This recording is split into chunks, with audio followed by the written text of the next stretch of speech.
You're right. That is America's ass.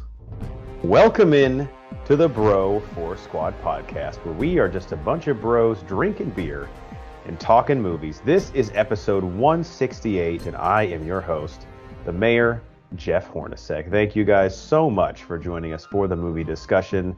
To begin, let's go around and meet the fellow bros. We start in the lab with the mad scientist, Brian Banner. Banner, give us your take on eggnog. It's fucking terrible. Even what's the alcohol you're supposed to put in it? Is it rum? I think it's brandy. Maybe brandy. Either way, I'll just take that and you can keep the nasty shit. Just give me some rum and brandy mixed together. Hell, that's better than eggnog. I can't do milk in drinks or whatever that is. It's too heavy. I'm done. Cycly, what's the drink in How I Met Your Mother that Barney asked that chick to make him on the rooftop? Like, why don't you make me one of those rum and beers your dad makes? It's root beer and nope. It's but the drink he says vodka and root beer or something. Well, Ted's is like that's Jaeger a Tootsie Roll. Jaeger and root beer, but the one Barney asked the girl to make is like 2 liquors, so it doesn't make sense. Shit, I don't remember. Yeah, because you're right. Ted is the Tootsie Roll. Yeah. Anyway, we'll get back to it. That boy. Does eggnog actually have egg in it? I don't think so. Then why is it called eggnog? I think it does. Does it? Why is Rhode Island called an island, man? Things are just the way they are. Well, at least it has roads spelled differently, so that counts. Okay. That's our legal counsel, Ronnie Cycly. Ronnie, serious question about a Christmas movie. Does Professor Hinkle from Frosty the Snowman have any grounds to sue Frosty for theft of his magical hat, or are snowmen not recognized in the court of law? There has to be some precedent here. No, this is absolutely intellectual property infringement on the parts of Frosty. Good. It goes without saying that from the beginning it maintains the property of the creator. So whatever Frosty tries to get away with or acts like this his hat, it's not. No, he's going down in the court of law. Can I ask you this? Because I know Banner will want us to play devil's advocate.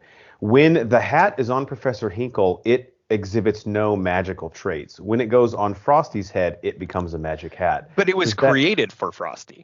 So that's, I mean, in that sense. So if I create something for you that works for you, I still created it. I maintain ownership. There was no gift. There was no gift. I haven't seen that document of gift giving. And plus, you can give a gift and still retain intellectual property rights. Well, if it's a gift, hold on. If you don't give a card with a gift, then it's not really a gift. No, it's a gift. Like it's not documented. But you don't have the right to the intellectual property within whatever it is. Banner, if it's a gift, why is Hinkle trying to get the thing back for the next 50 minutes? Well, because it's magical. Do you own a Nintendo? Somebody got you a Nintendo as a gift, but you don't own the intellectual property that created that Nintendo. That's a good point. Wow. You're not Tom Nintendo. Unless. By the way, I just have to really give a credit to your Rhode Island joke, because, I mean, I really hope those out there were paying attention. No one was. We probably lost 90% of the listeners in the beginning. They're like, geography humor? I'm out. That's what I'm here for. And then we have a 2-minute conversation about intellectual property. As it revolves around the fucking made-up snowman.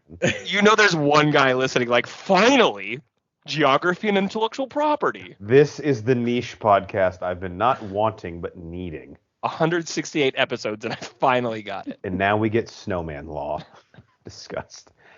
All right, we begin every episode with the most important thing in any bro's life, and that is chest day. And our chest day topic today is something we've done a few times. It's sort of a round robin of a few news items in the world of movies or things that have come up in the cultural zeitgeist since we last spoke that we just want to discuss. So each bro on the pod has brought one or maybe even two movie discussion items that we want to bring up with the others. These could be things that are either current in the movie landscape or, like in my case, and I think Cycly might have one here too, something that was brought up recently in the news cycle but actually pertains to like an old movie project. So just sort of revisiting some news, or I guess a story that we're kind of trying to stoke the fire in. So Brian Banner, how about we go into the lab to you first, if that's all right to begin. What would you like to discuss today for our chest day topic? So I've got two. I've got one, which we kind of talked about off pod. It's just kind of a what the fuck thing. So Michael Sheen, He's the actor, obviously. Did a lot of. I don't know if you guys are familiar with Michael Sheen. Yes, I am. He Okay. actually, what's Tour de Pharmacy, the mockumentary about the Yes. cyclists? He's the news Yeah. reporter in that. He's also been in like the Underworld movies and. Yep. Okay. If you see his face, you know him. If he's one of those guys, you might not know the name. Well, you may not know this, but he is now a not-for-profit actor. Mm-hmm. He will be donating most of his earnings, not all of it, but most of his earnings to social causes. I feel like this sounds really great on the surface, but like, what does that even mean? Not-for-profit actor. I guess the first thing I'm wondering is, what are the social causes and what spurred him to make this decision? And second of all, is he married to someone who is making money? Oh, I don't know. Because that makes this a lot easier, right? If you're married to Elon Musk. I don't think he's married to Elon Musk. I can't confirm. But do you know for sure? Wasn't he with like Kate Beckinsale at one point? There's no way. Dude, if she dated him and Pete Davidson, we might have a shot. Okay, but everyone has dated Pete Davidson. So that's not even fair. We didn't date. We just hooked up. Well, everyone but you. So nonprofit, right? Like if we talk about it in the actual definition of a business, that means they're paying for administrative costs, they're paying for salaries, they're paying for everything that keeps them going, and they're not taking in anything else. Right? Like, so they're doing what they can to survive as an entity and then donating the money for a cause. So to me, you can be nonprofit if all the money that's going to you is enough to keep you administratively going. Right? Like, how are you defining groceries? Yeah. Yeah. If you're paying for the shit you need, are we all nonprofit? If you're living paycheck to paycheck, no one's for profit, I guess. The problem with this, I'm going to make maybe a callous analogy here, but do you remember like in the early days of Facebook groups when there would be like a tragedy and everyone would join the group like remember these people? The problem is we clearly forgot them. Well, I was going to say inevitably you have to leave the group. And if you leave the like remember these victims group, it looks really bad. Well, at a certain point I think Michael Sheen is going to need more money. And so at that point does he become a for-profit actor again? But again, what is for profit? Is it like when you're spending your money on water parks or something? I don't. Right. Like if you see him spending on anything that is not like a bare necessity of life. Right. Like if he's out at like a steak dinner, are we calling bullshit now? I don't really understand what the line. No, but he needs it. Yeah, I mean, you have to define the conditions of what he can expense and what he can't expense, right? Because basically that's all he's doing. If you're not for profit, you are doing the bare minimum to stay afloat. Yeah. The CEO of like Susan G. Komen or whatever is making like $850,000 a year, right? Like, basically a millionaire at a nonprofit, right? Like, but they're not making money, so so Michael Sheen, I wonder if he's living this world. And can I just say this, and maybe I'm just in the minority and have never heard this term before, but I find it incredibly pretentious, as noble as this is, to just throw this verbiage off the cuff and assume that like we've heard of it before, even know what the fuck it means. Like I've never heard the term not-for-profit actor in my life, and Michael Sheen just shoots from the hip with it. Like, you know what that means, right? Or are you stupid? Does he use this as a negotiation tactic to try and get paid more for these causes? That's what I'm wondering. Does it make him like more attractive to like? Does it look better now for a studio to give him work over someone who's taking the money for their own compensation? Because I don't think that's fair at all. No, I think that's bullshit. It's all politics. But is that where we're at? Is he now going to basically guilt trip like a studio into giving him a role because the money will essentially? And if you're a studio and you hire him, is this now a tax write-off? Cycling, that's a question for you. Oh, that's the good. Is he British? He's Welsh. He is Welsh. Welsh. How many countries are in this country? He also did date Kate Beckinsale from 1995 to 2003. Damn, Sarah good job. Silverman from 14 to 18, and now he is with someone named Anna Ludd. Yeah, I don't know who that is. Dude must have a huge penis. He's got to. What's the biggest movie he's ever been in?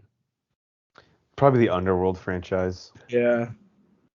So I think he's on a network show right now. Good Omens. He plays a serial killer. Oh no, that's not it. Good Omens is the one where he plays God. I think an angel, and David Tennant plays the devil. I might have that mixed up. That was an Amazon Prime original, I believe. Mm-hmm. Prodigal Son is the show you're talking about. So it looks like he organized the 2019 Homeless World Cup, and oh wow, funding for the project fell through, so he sold his own houses to bankroll it, and that's kind of how this all got started. Jeez. How do you make a Homeless World Cup team? Who's organizing? I mean, I'm not even trying to make that funny. No, I'm like people at home. We are not making fun of him donating to the cause. the thing that I just have an issue with is like this is such a nebulous declaration that we're trying to figure out what the fuck he's actually saying. I swear tonight I'm just gonna be reading about this Homeless World Cup. I don't know. Brian, I'm glad you brought this up because now this is a rabbit hole that we can all dive down.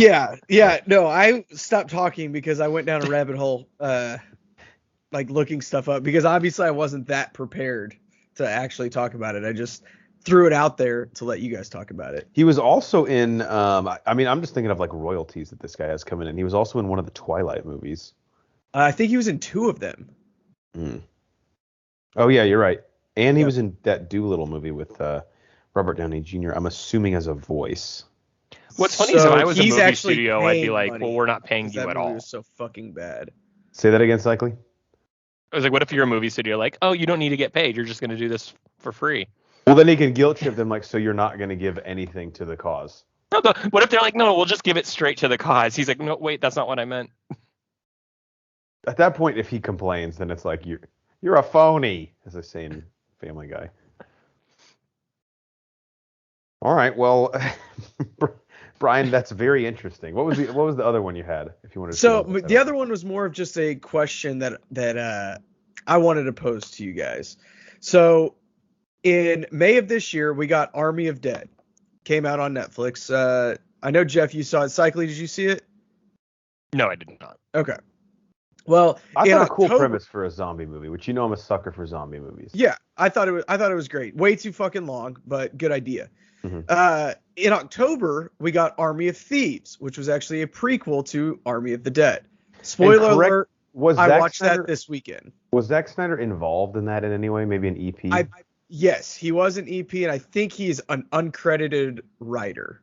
Well, I guess he kind of created the character, right? Yes, he did create the character. So with these being announced, and obviously we've got 2 back-to-back release. We also have another movie that's been greenlit, as well as an animated show. It's coming out sometime Q2 of 2022.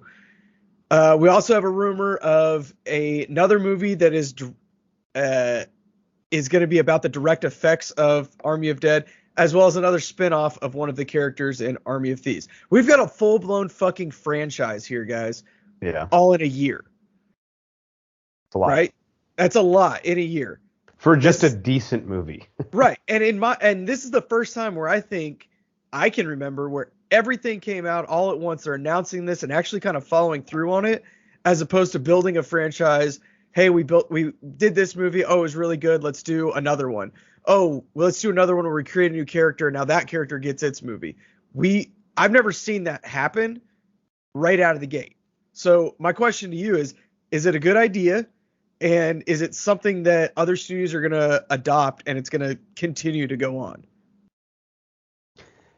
I don't know that there's an appetite for this necessarily. I had very few complaints with Army of the Dead based on what I was expecting and what I got. I haven't checked out Army of Thieves. I'll ask you more about it when you get into it in Protein Shake. But I guess what I would ask is, like, I could see the model being, let's pump these out before people lose interest, because I don't think Army of Thieves is something where like people are willing to wait 3 or 4 years, and we don't have the cultural attention span for something like that to still be relevant. And I know it's definitely an apples to oranges comparison, but look at something like Tiger King, where the second season comes out even like a year later, and at least me personally, who was a massive fan, or at least incredibly intrigued with season 1, didn't give 2 shits about season 2 and will probably never watch it.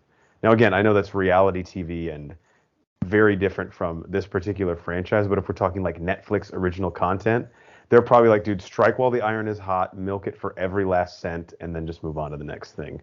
Just for the sake of it, I'll play devil's advocate. Like, you're putting a lot of eggs in one basket here, and if it doesn't go well for the first couple, or like just kind of snowball effects and it hits you hard. Whereas you got to give someone a chance to have some anticipation or excitement to build up.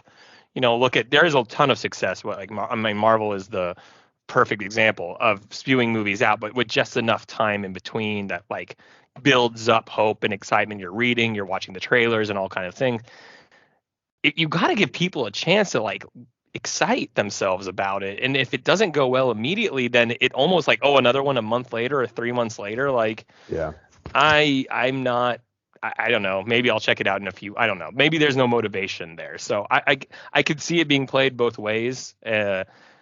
But I can also feel like you got to give your fans something to get excited about. And Brian, I know. Sorry, go for it. Go ahead. Well, I was going to say, I know the interesting thing about Army of Thieves, and what's the? Sorry, I get the two confused. Army of the Dead is the one I saw. Army of Thieves is the one I saw. The interesting thing is, it is kind of, it's like a subgenre of the zombie film because it's a heist movie and a zombie movie. But that, to me, again, seems so niche that, like, how many times are we going to go back to the well here before we're like, another heist movie with zombies? Now, I know Army of Thieves probably takes place before the zombie apocalypse or much earlier, to the point where it's almost like an origin story of it. So it's a little bit different. But I just don't know how much new fertile ground there is in this franchise, because I think the appeal of Army of the Dead was that it was a very unique take on a zombie movie that, like, really hadn't been done before. So I don't know how you go back to that and have me still be as interested as I was the first time around.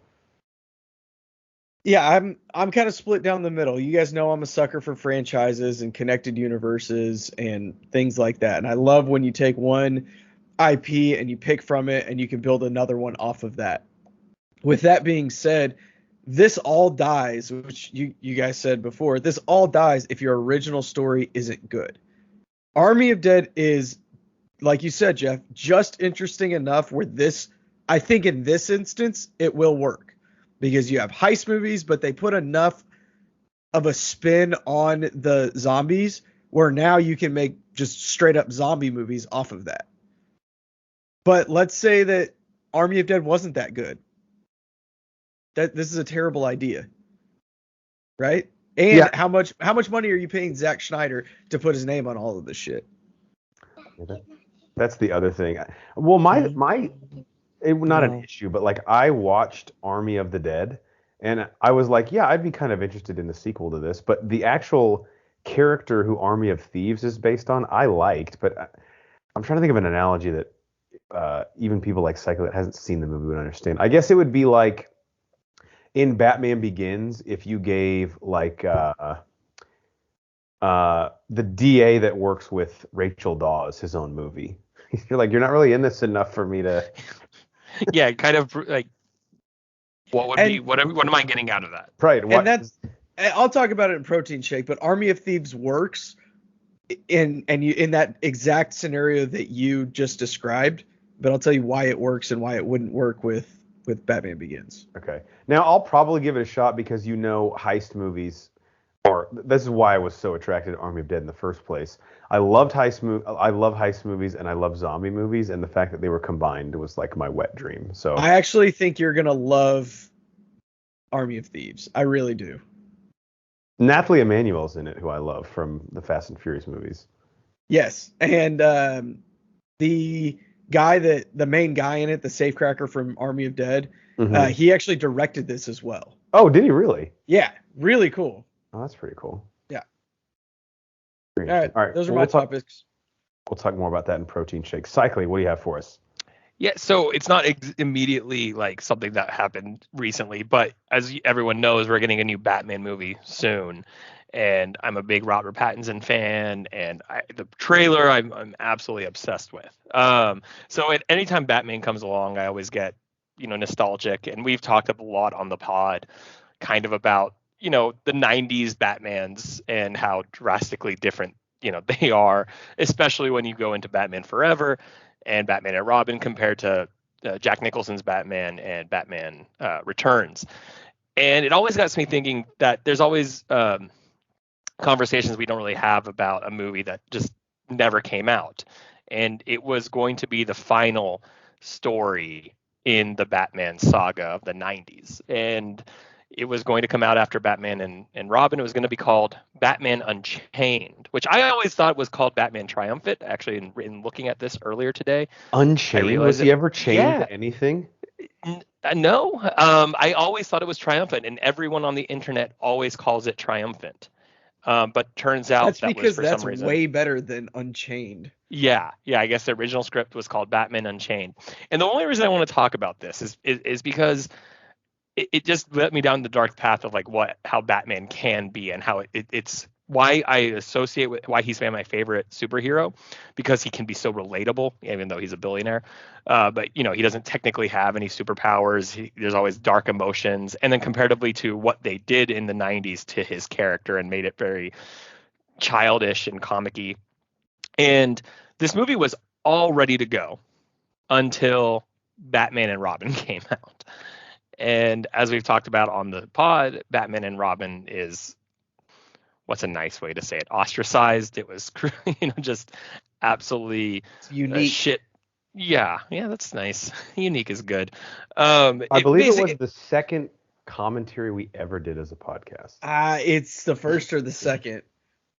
Yeah, it's by all means it's terrible. You can even like sugarcoat unless you watch it with us on our and I'll defend it. I'll still have fun watching it, but you can't. It's one of those bad movies that you'll be like, no, it's not just funny bad. This is trash. But what's interesting is what the twist was going to happen with the final film. And Joel Schumacher, who apologized for Batman and Robin, which is amazing. An incredible interview. Right, like what filmmaker would ever do that? George Lucas would never. Before it came out, I might add. I actually didn't know it was before. Yeah, it was. It was like press before the movie. And it was genuine. It was like all I wanted to do was entertain. Well, if I'm being honest, that builds my interest to see the film. If like before it comes out, the director is saying, "I'm so sorry, guys." I really like you have to see that, right? You have to see that piece of shit. If the guy's already saying, "My bad." So it's funny to me that like that was the way he went on this, and the intention for the next movie, he admitted, was going to be incredibly dark and incredibly twisted. And they were going to bring George Clooney and Alicia Silverstone and Chris O'Donnell back. But here's the plot of Batman Unchained or Triumphant, which I think genuinely sounds like a good movie. Yeah, I actually found the cast list too. So when you're done with the plot, I do. So Scarecrow is going to be the main villain. Mm-hmm. And we get Nick Cage. Yes. Playing Scarecrow. 90s Nick Cage. Damn. Which he would have left it all on the table. Yeah. We get Harley Quinn as a central character. And either Courtney Love or Madonna. Yeah, which I hate both casting options. Right. I mean, Courtney Love would have fit the time more than anything. I don't know. Like Madonna would have just been. And Courtney Love is crazy enough to play Harley Quinn. So the biggest thing to me about this movie is it sounds oddly familiar, right? Okay, so here's the plot I'm going to like tell you guys, and you guys tell me what it kind of sounds like. Sorry, Cycly, does your cast list also have, because mine does, and this is from batmanfanon.fandom.com, mine also has Michelle Pfeiffer returning as Selena Kyle. Yeah, I was going to get into that. Oh, okay. So, no. Like, why I'm so intrigued in this movie and is basically the plot of the movie is Batman faces his own inner demons. It's right. Like he ends up seeing Scarecrow, and we know what Scarecrow's powers are to make you feel fear. And he ends up in Arkham Asylum. And Batman Harley does? Quinn. Yeah, Batman does. That's awesome. And Harley Quinn, who, at the time is normal. But you find out she's been trained by, the Joker, fucks with Batman, and he basically goes insane and has hallucinations. And in these scenes, he sees everyone. You get Jack Nicholson back as the Joker. You get Robert De Niro as Penguin back. You get Michelle Pfeiffer. You get Jim Carrey and Tommy Lee Jones. You literally get like this culmination of the original Batman movies. And of course, Danny DeVito was going to come back too. Yeah, this was the plan. and it was ready to go like the week after the Batman and Robin ended. They were ready to go, and Warner Brothers stopped answering their calls. They're literally calling Warner Brothers trying to figure out what the plan is, and Warner Brothers is like dealing with the aftermath that was Batman and Robin. So, there's issues with Batman and Robin, and they unite at the end and blah blah blah. What I think is so funny about this is when we look at the Joel Schumacher movies, we look at them on a lower pedestal compared to the Christopher Nolan ones. And the Christopher Nolan ones are incredible, right? I mean, like, no one will debate that. But it's funny that to me that this kind of sounds oddly in a way like the script of Batman Begins. Yeah. Yeah. And we get some of the same villains. We get the same ideas that Batman's dealing with in his own fears. And the fact that we get Batman video games 10 years later, the Arkham games, that revolve around this plot too. So I know we can talk about it's still in comics. I get that. But I could argue that Christopher Nolan probably saw this script and saw some things he liked. And Joel Schumacher obviously will never get credit for maybe inspiring a darker themed Batman 7 years later. But what do you guys think about that? Do you think there was any influence once you hear that this was an original Warner Brothers plan? Brian, you can go first. I don't know. I think there are a lot of really smart writers out there that maybe have some crossover ideas. I don't know that.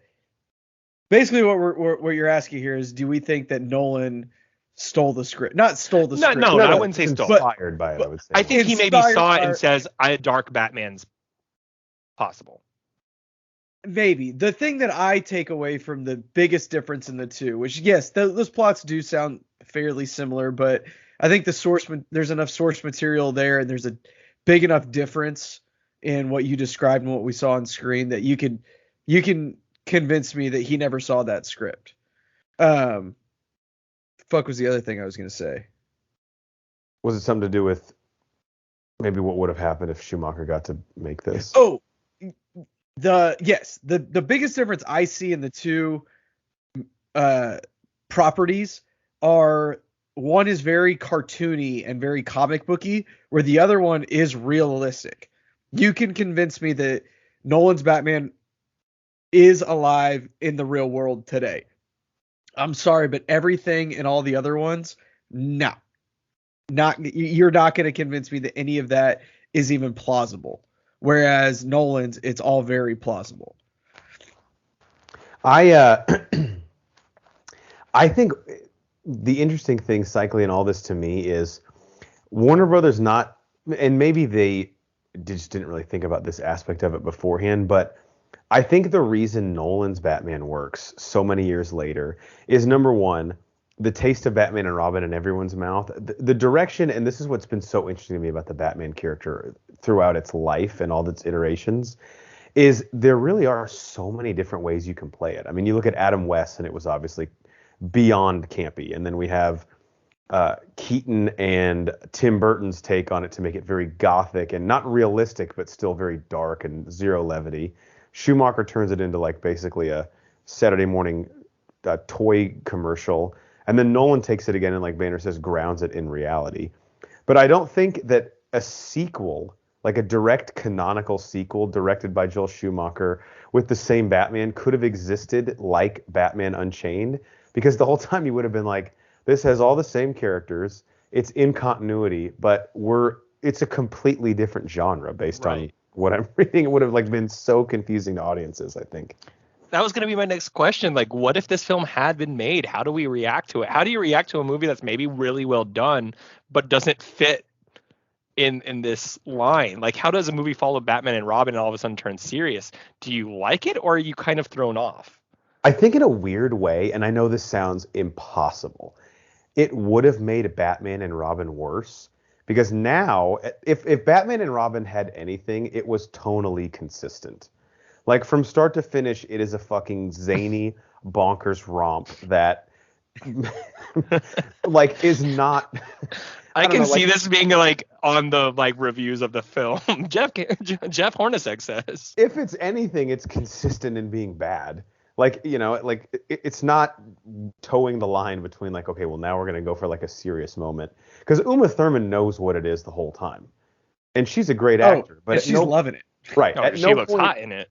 exactly. At no point does Uma Thurman think she's trying to give a like authentic performance. So then if Batman Unchained comes out a few years later and it's like this twisted and demented Courtney Love as Harley Quinn and Michelle Pfeiffer's back just playing it up, and like the plot is around Batman's like mental torment and the anguish of all the pain that he's caused to these villains, and Jack Nicholson, Academy Award winner, returns, and Joel Schumacher's still there, and you're trying to sell me toys, I think my mind would just fucking explode.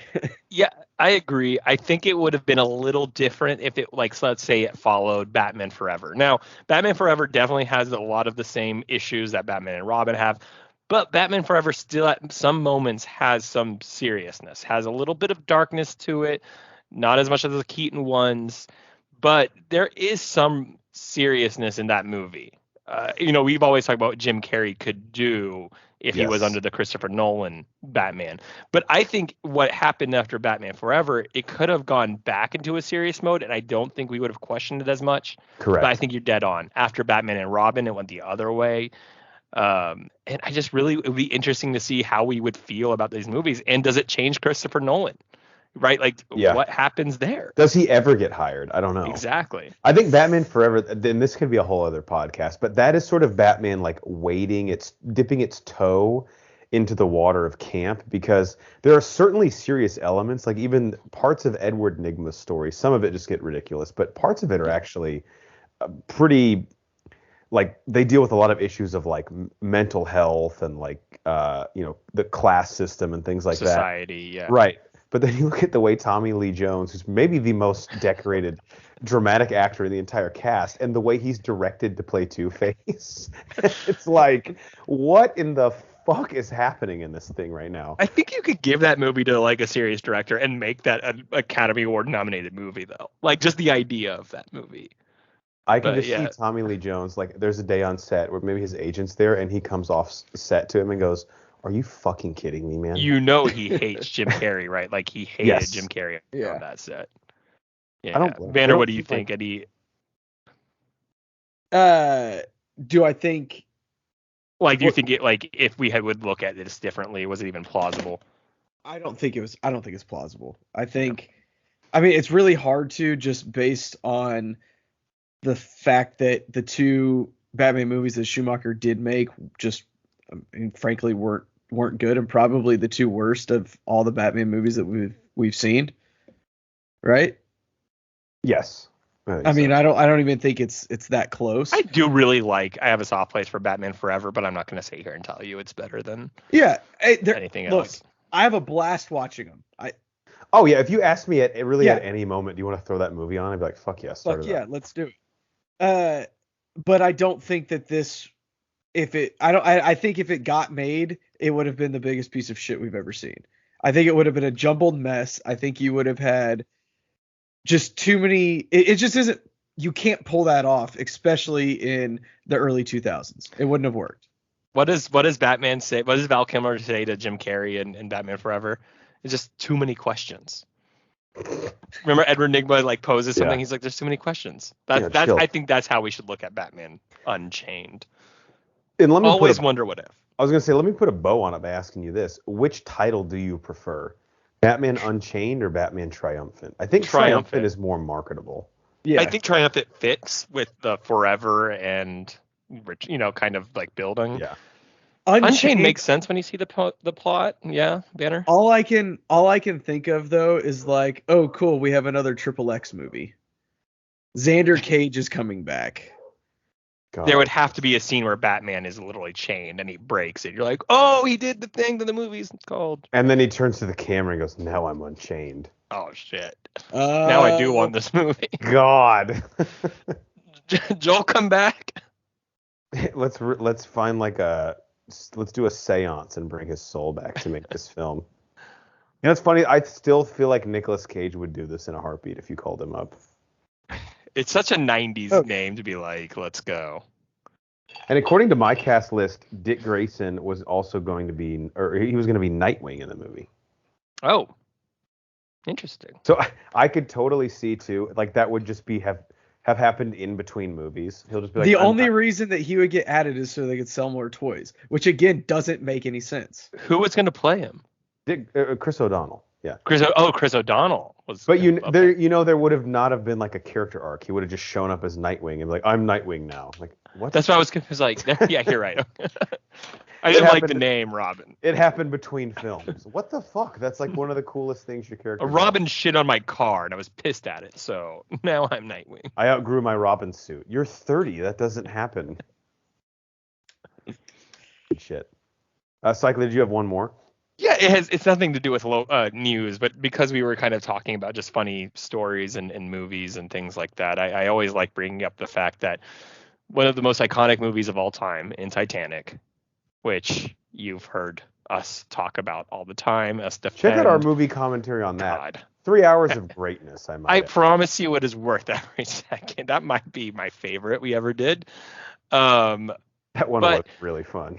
So we're talking about one of the biggest box office movies ever, right? I mean, just like will withstand the test of time. People will still watch this movie in 50 years. First boob I ever saw, too. Yeah, some nice boobs. It recently got put back on Netflix, as it does, like every 2 months. And I always think about the crazy story. I feel like no one talks about. You're literally talking about the biggest movie ever, and a fun fact, and I don't know how many of you know this, but during filming, PCP was laced on their dinner, on the cast and crew's dinner being catered. And like, I think 50 to 60 of the cast and crew ate. It was like arguably whether it's clam chowder or lobster chowder or some sort of chowder was laced with PCP. All of them end up in the hospital, high out of their fucking minds. And in the hospital, chaos ensues among the cast and crew. James Cameron gets stabbed in the face with a pen. What? Well, yes. This is all true. Yes, this is all true. It is all true. Bill Paxton, everyone, like Leo wasn't there. No, this was on the set in the real world, in the modern time when they were filming, the old lady's story. So Leo wasn't there and Kate Winslet weren't there. But Paxton was, yeah. But Paxton was, and so everyone there. Thankfully, the old lady did not eat the food, which everyone laughs at. Was she a suspect? Because that could. So they never figured out who laced it? No, that's another fun thing. They have no idea. It's still to this day. It was under investigation by the police department for 2.5 years, and they never found someone. James Cameron is now married to his wife, Susie Amos, I think is her name. I don't know if they're still married, but she was on set. She did not eat the chowder, so he always jokes that he's suspicious of her. Yeah. That she didn't do it. Was this someone like maybe trying to shut down production, or just thought it was fucking hilarious? Like, there are theories that a crew member who had gotten fired the day before for supposedly yelling at the caterers possibly was motivated to do this. But again, no investigation had enough to link anyone to it, right? Yeah. So you're talking about like the first $1 billion movie, right? Like the biggest movie that we really grew up in and knowing was a worldwide phenomenon. Had this happen, James Cameron gets stabbed. I wish I could see this like 50 people on PCP and the same. He said they put them all in the same wing of the hospital. That's like they didn't separate everyone. They put all these high people. He said some people are panicking, some people are vomiting, some people are dancing, some people are like freaking out. I'm like, I don't know why this isn't brought up more. This needs to be a movie in and of itself. The documentary. No kidding. The making of Titanic. So I don't know why. I know it was on a modern story, but I saw Titanic on Netflix earlier when I was scrolling. I was like, that's a fun thing we've never talked about on pod. So yeah, I mean, what would that happen? Imagine that today on Twitter. What do you guys think? Oh my God! And well, imagine day. Imagine the titles for the documentary. It could be like "Making of the Titanic," "The Trip Within the Trip." Dude, we gotta buy rights. For real. Fuck. Okay, we can buy them before I post this online. I think I had heard this story, but in no way did I ever have enough of the detail that you provided to make me this interested in it. Like, the only issue now is I just want to end the fucking pod 30 minutes early so we can start Wikipedia rabbit holing all the shit we've talked about already. Oh, yeah. I'm excited. Here's one of my quotes. Eventually, we all got put in these cubicles with curtains around us, but no one wanted to stay in their cubicles. Everyone is out in the aisles, jumping into other people's cubicles. People had a lot of energy. Some were in wheelchairs, flying down the hallways. I mean, everyone was high. That was Yeah, Marlon dude, you're McAvoy. like, in your head, you're probably like floating. Yeah. Cameron, who was stabbed in the face with a pen by a crew member. He said, I'm sitting there bleeding and laughing, watching helplessly as his crew fell apart. That is just like a team bonding moment. Like that crew, like you're not going to have a tighter crew on a movie set ever. Maybe it was Cameron. Maybe Holy that's what shit, he was Brian, doing. you're right, dude. That's like the really crazy manager. That's like a Michael Scott like team building exercise. Yeah. Like that's literally the night, like, okay, you go to college, you have a roommate you've never met, and then you guys get into some crazy shit and that you're never going to forget, and you guys become best friends. That's that kind of situation. Like when you go through something like that with somebody else, you guys are bonded for life. Very true. Do you think it could have been Cameron? I'll throw it out there. Yeah, why not? totally. I love it. He's a pretty serious director. So that was a fun one.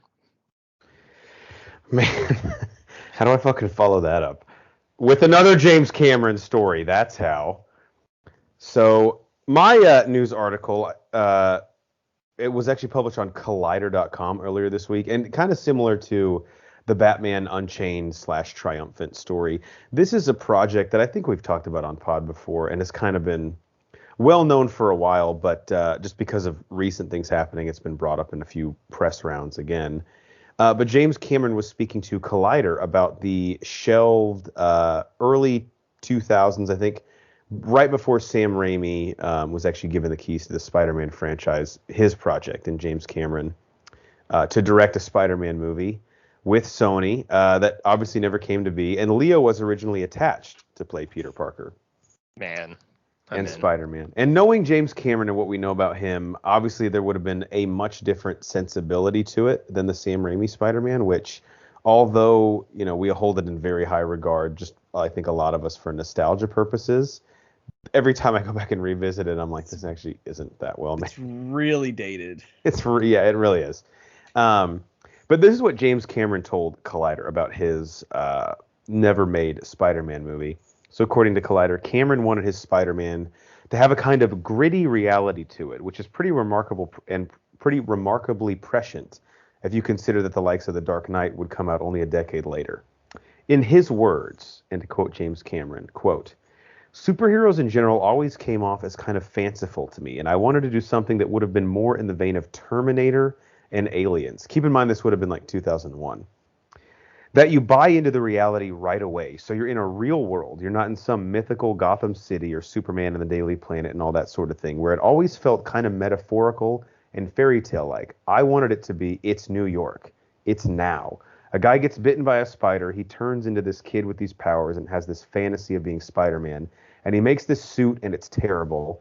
And then he has to improve the suit, and his big problem is the damn suit. Things like that. I wanted to ground it in reality and ground it in universal human experience. I think it would have been a fun film to make. So, Brian, we'll go to you first.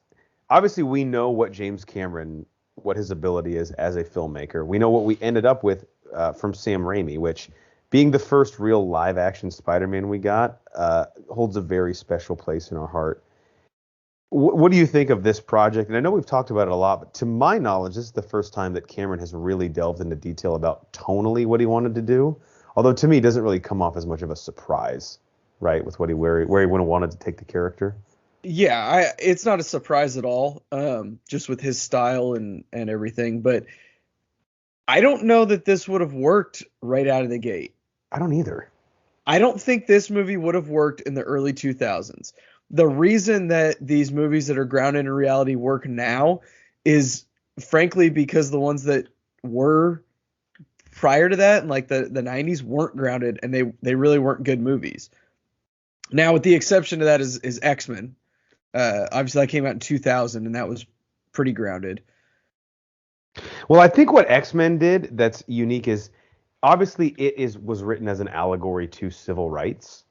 And yes. I think the movies aren't grounded, but they hold true to that message, which makes them. You're born that way. Correct. Yeah. Versus you got bit by a radioactive spider. And that's what I think they were so effective at, is like making the message of the film still seem as pertinent and relevant to real life, but it exists in a world where, like, you know, a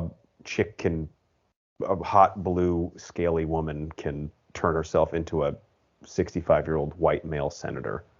But you don't bat an eye at it because everything else that it's saying about, like, the social construct and, like, the way people are viewed because of their perceived differences, you're like, well, that's a fucking 100% accurate. Sorry, Brian, I cut you off. No, that was great stuff. I think this would have been a great movie if it was made in 2008, 2010, or even now. Hell, it sounds like it'd be a good movie now. You can't make it now, obviously, with everything else that we've got going on. But I don't think it would have worked in the early 2000s. I don't think it would have worked. I think that the superhero craze wasn't big enough back then yet. Plus, correct me if I'm wrong, James Cameron, I don't want to say he doesn't effectively utilize humor. He doesn't really seem too interested in it. And I think what makes Peter Parker work so great are, like, he's a 15, 16-year-old kid this is basically an allegory for puberty, like becoming Spider-Man and dealing with, like, the big change in, like, your social life and your relationship with everyone else. But his quips and, like, the levity that he brings to these crazy situations are what I fell in love with the character. And I don't see Leo and or James Cameron, like, being able to execute that, or even more so, like, actually giving a shit about having that be a part of the film. That was the next thing I was going to say. Leo as Peter Parker is probably the worst casting I've ever heard. And I love Leo, but he's not Peter Parker. He couldn't play it. He could in the late 90s. He's too cool. No, he couldn't. He's not awkward enough. I think he can play awkward. I think the guy could do anything.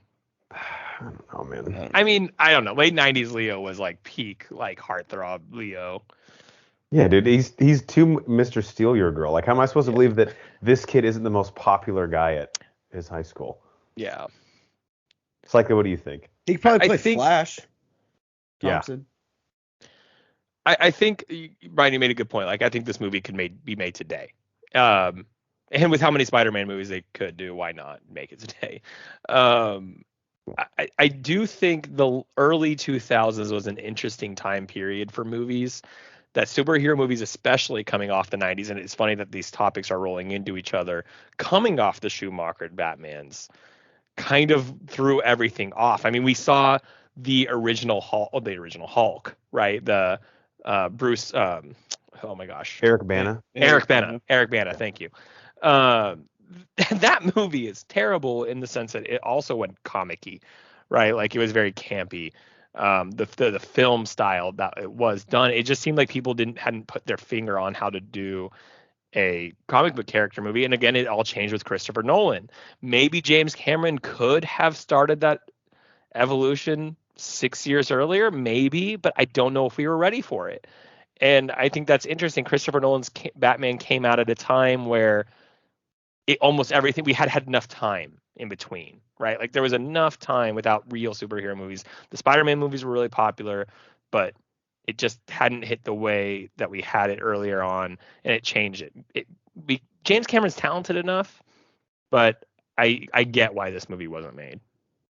Yeah, I definitely don't think it would have been like a catastrophe. I mean, James Cameron's at the helm, as much as I shit on him for Avatar. He's competent enough to not fuck this up. Yeah, I just think it would have ended up being like and this isn't a negative thing. This is just like it would have missed what probably the target demo was. It would have been a good James Cameron movie, and it definitely would not have felt like a Spider-Man movie, if that makes sense. Would it have been like an Avatar where we all looked like everyone was excited and everyone watched it, but like for some reason, like 10 years later, we're all like, that was kind of weird. I could see that. I mean, you could argue, like, you know, depending how you feel about the first Andrew Garfield and the first Tobey Maguire Spider-Man, like, years later, how mad would James Cameron, because, you know, he's all about legacy, I feel like. He would have been probably pretty mad that he did a movie with a character where, you know, 2 other directors have had a shot at it and it's been done 5 times. Because I know he's no he's not averse to being part of a franchise, case in point, Terminator and Aliens, but those franchises are held above water by the James Cameron name. And he would have just been another director that took their swing at the batting cage at Spider-Man, which I do not think he would have been very happy about years later. It would have had to have been his own. It would have had to have been like Christopher Nolan, right? It would have had to have been its own world, and no one else could have touched it. Like, it separated from everything else, so much so that there was no similarities outside of the name Spider-Man and Peter Parker. Yeah. I also just kind of wonder, and I don't like, James Cameron is kind of a weird dude. Like, Brian, I know he's like he's super obsessed with like nautical life. Not that that makes you weird, but I mean, like, he's obsessed with it to the point where, like, I think he like owns his own submarine. I'm pretty sure. He's trying to die underwater, right? That's basically like where we're at. Yeah. He jacks off when Jack drowns in Titanic. Well, who doesn't though? That escalated quickly. Yeah, freak. I don't do that. But I just never really thought him very interested in comic book films. Like, to me, it doesn't seem like something he gives a shit about. There's like so much established intellectual property and lore and mythology that, to me, he's, I hate to use the term because it's kind of like barf worthy, but he's like a storyteller, to where I'm like, why would you actually want to fucking dive into this that's been done 8 million different ways across like every different medium? I don't know. It could be like Hamlet, though, where like everyone wants to take a crack at it. Yeah, but at the same time, he's a creator too. Like, I think the biggest thing is he's a creator of universes. I don't think he minds other people like taking on his universe, but I know for the most part, universe, like, yeah. But yeah, like, he's letting you play in his playground. With Spider-Man, that would definitely not. He's in Stan Lee's playground. Correct. Yeah. Which I mean, at the time, I'm trying to think where James Cameron was at in 2000. I mean, this was 3 years after Titanic. Would you say he was king of the world? Yeah. Yeah. That was good. What, 3 years before Avatar, right? Was Avatar 2003? Avatar was like 2009. 6, 5? No, was it that late? I don't know. That movie feels so far along. 2009, yeah. Oh, wow. Okay. That movie felt way older. I never think about that movie anymore. I feel like that could have been me in high school. Like flying with the Na'vi? Yeah. Avatar was Banner's 85th movie of all time, which is disgusting, but we'll get to that at the end of the show. I mean, it's not that disgusting on why I described it at that spot, but whatever. Could you imagine that? Like, I don't know why that sounds, when you look at like Leo's IMDb and there's a random like Peter Parker Spider-Man. I don't know why. That's a he was just picking up a paycheck right there. Yeah, there's so much about it that I mean, it's tough because like picturing Leo, and it obviously would not have been the same, but like the way Tobey Maguire plays Peter Parker, and it's kind of ironic because him and Leo are like boys, but I cannot imagine Leo playing that all the same way. Look, you always have hot girls playing like nerdy, ugly girls with the ponytail and glasses. Like, they have glasses on, cycly. I could see Leo playing Harry Osborn. Definitely. Yeah. Aside Tobey Maguire, fuck, that'd have been good. Who's Harry Osborn next to Leo? Because Harry has to be inherently cooler than Peter Parker. Like, who the fuck is that guy that's cooler than Leonardo DiCaprio? Who was big at the time? Like, that to be Billy Zane. Oh, well, yeah, Billy Zane. Yeah, James Cameron likes using the same actors over and over. So, dude, don't let Geiger hear that we just cast Billy Zane as Harry Osborn. He's gonna fucking cum his pants. Bald Harry Osborn. I'm in. It's good stuff. And then, don't worry, James Cameron will make the movie. It will take 20 more years. Yeah, and then the sequel will come out 71 years after that. Well, all 7 sequels, I mean, sorry. In back-to-back years. All right, we good to move on to the protein shake? All right, our protein shake is where we go around and talk about what is in our cup, also known as what have we watched lately. Now, I have to go take a piss, but I'll tell you guys this before I leave. I've seen enough stuff to pretty much go round robin with you all night, so I'll just base that off of how many things you have. So before I depart briefly, Brian, how many things have you seen in Psycho? I will be talking about 2 things. 3 things, but 2 of them are bouncing off of Banner. Okay, perfect. I'll let you guys. Hey, good luck on this piss, man. I am rooting for you. You got this. Honestly, knowing that you guys are in there with me is what's going to get me through it, for real. Do you need help holding it? Yeah, can you just come on over, make the 4 I want one solid stream, no drips. Jesus, coach. All right, Brian, what's in your cup? What have you watched lately? All right. First thing I'm going to talk about is I watched Red Notice. With All right, I'm going to stay because I watched that too. Okay. Well, okay. Cycle, you go first then, because let me talk to something. We don't want about Jeff to accidentally piss his pants. Okay. Yeah. Now this is the segment where we just talk shit about Hornacek. I'm really excited for everyone to be here anytime he goes still to the here though. Oh, hey, on the camera. Dude, it was so no, I was just kidding. We don't have a segment every pod about. There's no even like transition to the next topic. It was like you fell for it. You're such an idiot. That's the movie you watched.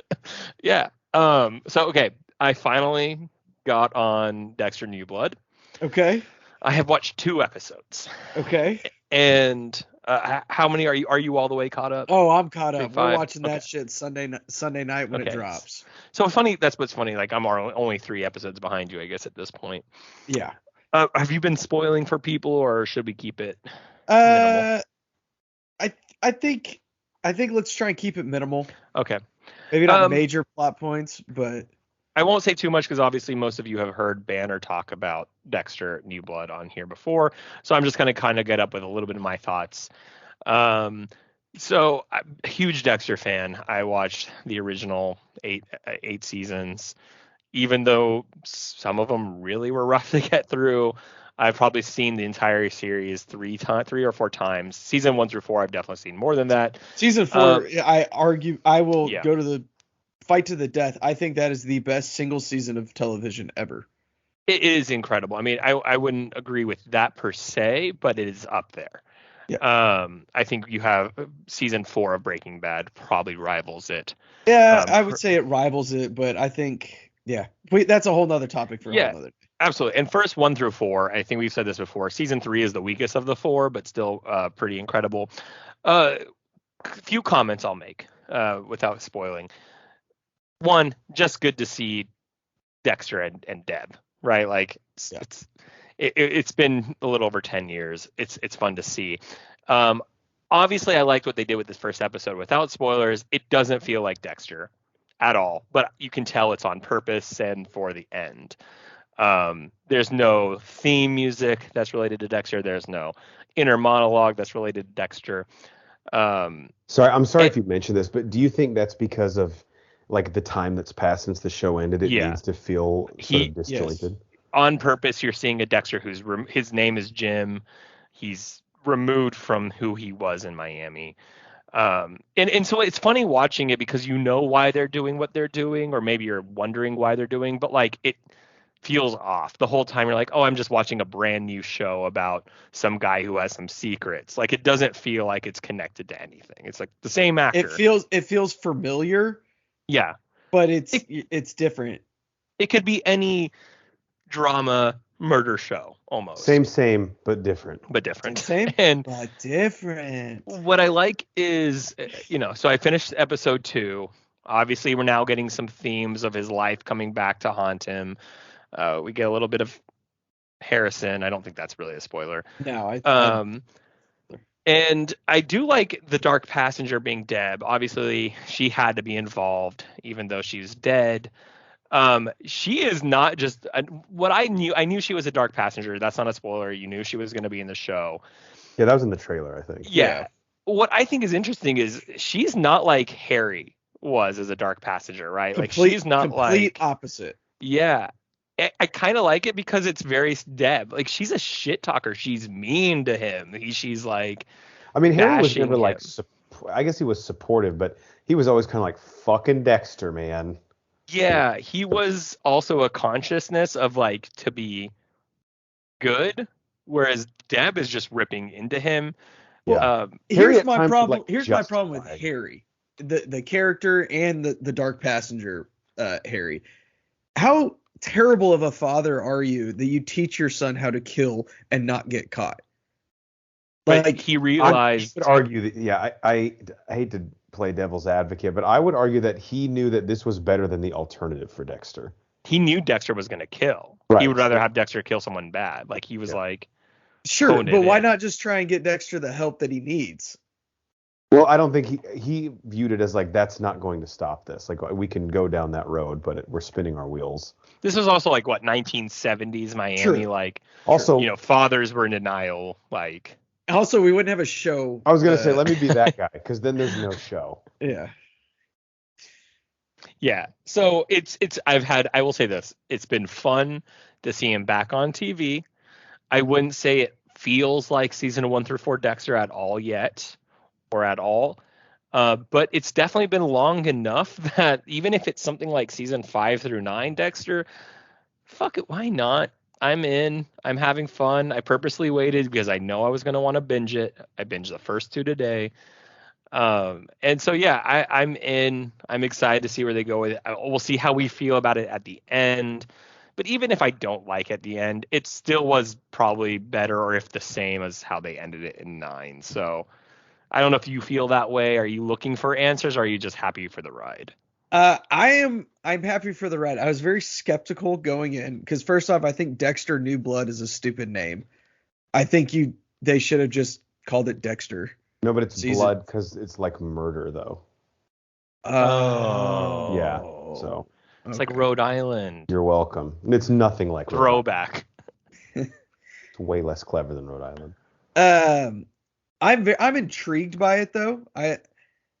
It's very, it feels off. Yeah. But do you think it's supposed to though? I think it's supposed to. It's supposed to like make you a little uncomfortable, maybe. Yeah, I don't even know if uncomfortable is the right word. It's just different. But the thing to me is where it's a one-off. It's a one season. They said they're not doing any more. I mean, they could do spin-offs. I'm not saying that, but this was a story to just finish the story. At some point, it has to feel like it eventually. And because you risk, we're only getting 10 episodes, I'm assuming, or 13. I don't know how many are we getting. Yeah, I'm not sure how many we're getting. Like they have to. I mean, again, I'm only 2 episodes in. I know you're further along. It have to bring it back a little bit. It starts to feel more and more like it. I don't think it'll ever feel 100% like Dexter, but I think that's on purpose. Real quick, how do you like it being set in the cold New York, the complete polar opposite of sunshiny, muggy Miami? Yeah, I like it. I mean, it makes sense. I really like it. I mean, it's putting him in extreme, like the 2 extremes, right? Like his ability to try and separate himself as far as possible from who he was in Miami. It's completely fitting. It makes much more sense than him in Portland or him in Oregon cutting down trees. Yeah. You know, it's him trying to deny who he really is. Dude can pull off flannel, though. I gotta say. He can. Yeah. And it's good to see them back. I've said this many times on pod. I probably, if you guys like it, I definitely will check it out. But at the suggestion of, I believe, both of you and then another friend of the pod, I did not watch past the Trinity Killer season just because I heard you're just not going to be able to recapture that magic, and it just slowly goes downhill and then falls off a cliff at the end. I still enjoy, I will say this, I didn't necessarily hate 5 through 9. I enjoyed them. Some were better than others for sure. Like, but I don't like, I would never say like, hey, Horns, if you go watch 5 through 9, you'll be miserable. Like, you would enjoy it. It's entertaining. It's still good television. It just had 1 through 4 to compare itself to. I think that the last season gets a bad rap. Yeah, it does. Because of what they did at the end. I think with him essentially surviving and showing back up in Oregon, I think a lot of, at least me personally, I was hoping that he was actually going to be dead and that was going to be the end of it. They should have had it with him getting captured, and that's why I wonder if. Yeah, and even that too. Yeah, I just think that him still getting away really put a bad taste in a lot of people's mouths about that last season. I know it did me. Yeah. Other than that, I thought the season was great. I'm sorry if I missed this, and Cycle, you and Banner mentioned this when talking about New Blood. But the issue with the last season, wasn't there something where like the actual creative team around the show like wasn't involved for some reason, or they? That was basically 5 through 9. So where'd they new go? showrunners and everything. Just like a lot of shows, they just like moved on to do different projects and stuff. I think for the most part, I mean, we saw that with like that happened to Seinfeld. I think that happened to How I Met Your Mother. Like not the main writers, but like just in terms of who was creating the shows and things like that. And actually, Decision How I Met makers. Your Mother was consistent with the director. Yeah, it had Bays and Thomas, I think, but Well, the director, her name was Pam something. Fryman. Yeah. Yeah, she was actually really good, which is impressive that they did that. But you see that along with long-running dramas, which is, again, we've always talked about Breaking Bad ending the way it did. The AMC wanted to keep going, and they were like, no, otherwise it's gonna get out of hand. It's gonna turn into The Walking Dead. Yeah. Which is still fucking on TV. Is it seriously? Yeah. My God. What are they doing? Well, that was that. That was Dexter New Blood. So I'm excited to keep watching and binging. Do we want to go round robin or? Sure, Banner, what you got? All right. So as I stated before, watch Red Notice on Netflix. Ryan Reynolds, Dwayne The Rock Johnson, Gal Gadot. Was a lot better on paper than the actual movie, I thought. I wasn't a huge fan. I think Ryan Reynolds was a little too much in my face. I could have used a little bit more Gal Gadot. And again, some of the roles that The Rock plays, he's fine in it. It's just not believable. Mm-hmm. Action fight scenes were fine. They were good. It's just kind of a meh. This is just like a low rent Netflix original watch for me. I gotta say, I loved the second act. Like, I was really cracking up at minor spoilers here. Skip ahead 30 seconds. I'm not gonna ruin like any of the twists or anything at the end, but when Ryan Reynolds and The Rock are in prison together, I was cracking my shit up. Yeah, I'm not gonna say it was bad in that sense. It just the movie as a whole was meh. But yes, I agree. The second act was definitely the strongest act, and I don't even think it was fucking close. And even with this cast, like, I think this is a good place for this movie because, and it does take a lot more to move the needle now than it did, 18 months ago in this regard. But if this was in theaters, there's probably a 5% chance I would have gone to pay to see it. With it being on Netflix, there was probably a 90% chance I was going to give it a poke. Yep. So again, we've talked about this for 4 years. I don't fucking understand how Netflix's original content moves the needle fiscally for them. Like, I don't get how their revenue model at all is. Because I've just been I've been a subscriber forever, and I know some of it's based on like their shows, but like if I hate all their movies, I'm still probably going to keep subscribing. So I don't really get how they make money off it. But this is the type of thing that like I was glad was on Netflix because I got to just again click it, turn my mind off, watch it. I really was not expecting it to be like anything I would write home about, and I was right in that regard. But like you said, it was not like a train wreck. I didn't hate it in any way. No, it's just like was I entertained for 2 hours? Yeah, I was. Am I ever going to go back and watch this again? Probably not. If this was on FX, I might watch the next commercial, but maybe not. Yeah. But like we always say, there's nothing wrong with that. There's nothing wrong with being entertained for 2 hours. Yeah. Again, that's all I ask my streaming service content to do. Entertain me. Whether it's mindless or makes me think, just fucking let me I thought you were going to say that's all I ask my women to do. And I'm like, well, that's why Rachel left you. That, among other things. All right, what you got, Jeff? All right, let me think about what I want to talk about here. Okay, I'll just mention this because we talked about it on our last podcast. Jingle All the Way.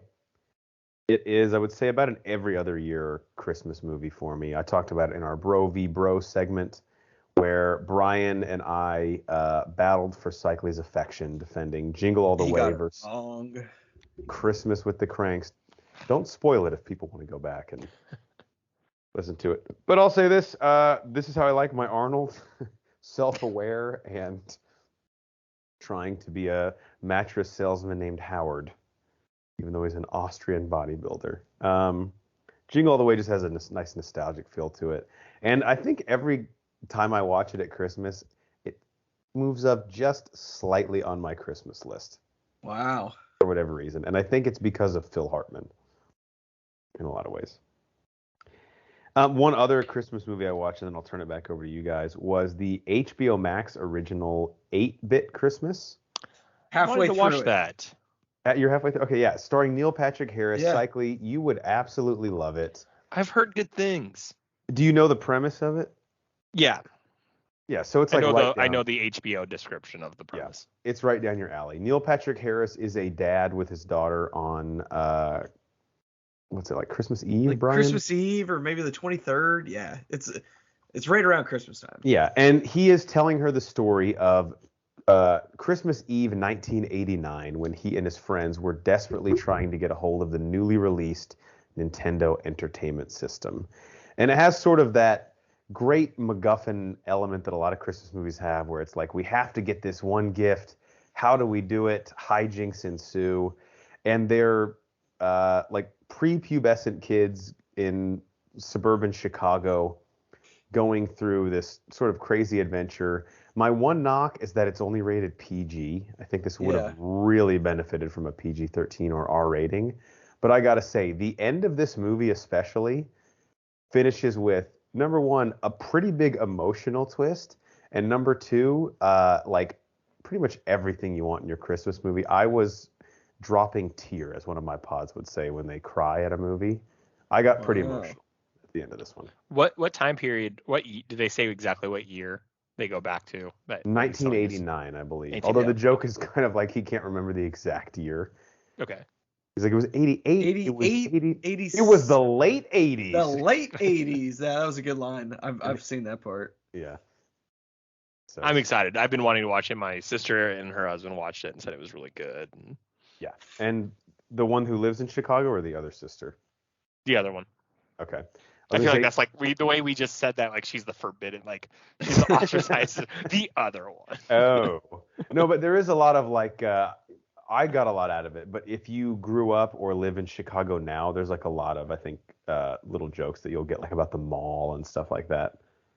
I'm excited to watch it. I need more Christmas movies right now. I will stall in talking as I look up what I gave it on Letterboxd, but I think as we're getting towards the end of the year and I'm starting to like either go back and see movies that I meant to watch earlier, or I'm like revisiting movies, I'm getting probably a little more lenient with my rating, because I gave 8-Bit Christmas a 4.5 out of 5 stars on Letterboxd, and I clicked the elusive love button. Wow. For a second, I thought you were going to say 4 or 5 out of 10, 4.5 out of 10. I was like, you gave Home Sweet Home alone like 5.5 out of 10. Okay, no, but when I went back, I gave Home Sweet Home Alone a 2 out of 5 on Letterboxd. Okay, you adjusted. Yeah, you liked that movie way too much. Well, until I said the whole time, like, if you want to stick the fucking landing, you got to nail the traps, and that's really they did not. They did not. No. It was not. All right, I got one more, but I'll let you guys go. Cycly, what else do you have?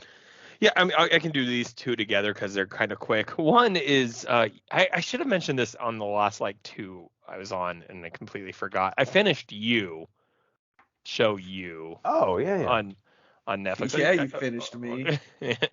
I mean, Brian. maybe. I'm never done with you though. Brian, did you watch You? I have not. I watched it. Okay. Yeah, the wife's been pushing me. I really need to get on this train. Horns, have you already talked about it on pod? I talked about it with Nate, but would love to have a brief. But did you finish it or? Yes, I did. I mean, okay. Yeah, so I won't take too much time on that since you already talked about it. Spoilers ahead for you. Skip ahead like 2 minutes if you haven't seen it. I genuinely really liked the season. Like, yes. I was expecting a drop off, to be honest. Especially with him having been married now and locked up in suburbia. I was like, okay, what are they going to do this time? While they felt they did follow the formula. And I think they're starting to get on a shorter leash. It's kind of like the first 4 seasons of Dexter. Like, They can't just keep the same thing happening over and over. Going to Europe is going to be tough to pull off, I'll be honest. Yeah. But I also thought that the last season, once he was married. But going to suburbia and like basically caging up the tiger, I thought was kind of an interesting dynamic. It was. I feel like they need to start coming to the end, though, because it like we just referenced with Dexter and Breaking Bad, they can become one or the other. What's the Dark Knight line? You either die a hero or you live Yeah. long enough to see yourself become the villain. Exactly. And I'm not saying you is ever as good as Dexter or Breaking Bad especially, but there are so many similarities between you and Dexter. I mean, the inner monologues, the murdering. You're rooting for the bad guy. Right. Oh my God, so much so. It's ridiculous. It does feel like a modern Dexter. Yeah, I was really happy with it. I mean, I just thought that the story I honestly was shocked it ended. I didn't realize we were on the last episode. It ended, and I'm like, that's a big compliment. Yeah, he's in France all of a sudden, and I'm like, wait, is it over? Oh shit, that was it? Like, I did not realize we had gotten on the 10th episode. So yeah, I'm not going to spend much more time on it because I know you talked about it, but I was really happy with it. I'm excited. It not only met but exceeded my expectations. So I'm excited to see where they go with it, but I do hope they start ending it soon. Yeah, I agree. I think I can probably do one more season, and then I would I think I would like next season to be the last one. Maybe two more, but I don't know where I'm at with that. Two more if they are clearly leading to him on the run or he's been figured out, kind of thing. Like, change it up, give us something new. But there are still enough plot threads out there to where I'm like, okay, you have enough meat on the bones still that I would come back and gnaw at it. Because the two things I'm still curious about, well, actually 2.5. His mom, we've seen a ton of flashbacks, but we're not at the resolution of that. And apparently, what was that, like his half brother that he met? Right? Yeah, in the foster home? No, when he confronts his mom, as a 10-year-old. And she has a little boy with her. Oh, I thought that was the nurse. No, that was his mother. Wow, I misinterpreted that. Yeah. Because I think he basically asked her, like, why did you leave me? Remember? And she was like, yeah. That's why I thought it was the nurse. Yeah. I think they were meant to look alike, though, almost on purpose. I think so too. And then the other thing is the girl whose sister he hooked up with and then unfortunately had to kill in season 2, who he was sending the money to. Something has to happen. Yes, right? I was hoping, and that's probably the reason I didn't think the season was over. I've been waiting to see her the whole time. I think they'll do the show the disservice if they just leave her out completely. Yeah, I mean, you can't. They need she has to come back in some capacity. Yeah, I was hoping she would be there. But yeah, go see You season 3. Definitely, and if you're Brian, go see You season 1 and 2. Okay. But you haven't seen any of them? I'm sure I haven't seen any of it. I think I've seen half of the second to last episode of season 2. So Brooke Banner has watched. Brooke Banner is all about this. No joke, probably once every 3 weeks, she's like, hey, you need to watch You. Wait, so why are you not watching it? I mean, out of curiosity, or are you just kind of like proud at this moment? I think it was one of those things where she started watching it while I was out potting, and she just plowed through it, and by the time I caught on, it was too late and I wasn't going to get caught up. I'm feeling it's a show though she would like to revisit just to see your reaction. She'll have fun watching You. She definitely would. It feels like Dexter a little bit. You would enjoy it. Yeah. Check it out. All right, Brian, you got anything else? Army of Thieves. Oh yeah. Yeah. I absolutely loved this. But again, like we said earlier, we know I'm a sucker for taking one property, pulling a side character out of it that is kind of intriguing and giving me all of his backstory. I like this better than Army of the Dead. Okay. This is the story of the safecracker from Army of the Dead. This is where he got his start and how he became a world-renowned safecracker. They do tie it in. So the zombie apocalypse in Vegas is just now outbreaking while this movie is going on. That's what I was going to ask. What's the timeline here? So that the zombie apocalypse is happening in Vegas. You know that that's happening somewhere in the world. All of this happens in Europe. Okay. And then they do tie it. Sorry, I have to interrupt real quick just because I'm forgetting. Do they explain in Army of the Dead how okay, no, they do explain how the outbreak started. That's right. So it's not something that would have even reached Europe, really, right? Because it's just that truck that gets overturned. Correct. Okay, sorry. Yeah.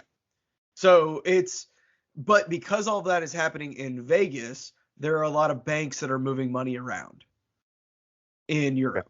Makes sense. So because of the world economy is possibly coming unhinged.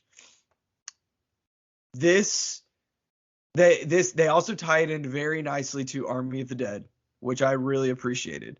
It's not just oh, this happens also and then we just get there. No, there's a direct connection between this movie and Army of Dead.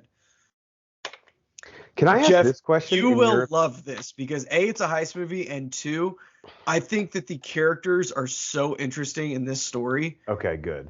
Yes. I had a quick question.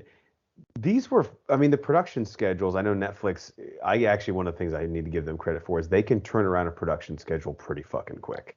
Like season 3, which we were just talking about, was greenlit just pre-pandemic, and they still popped the thing out in like 13 months, I think.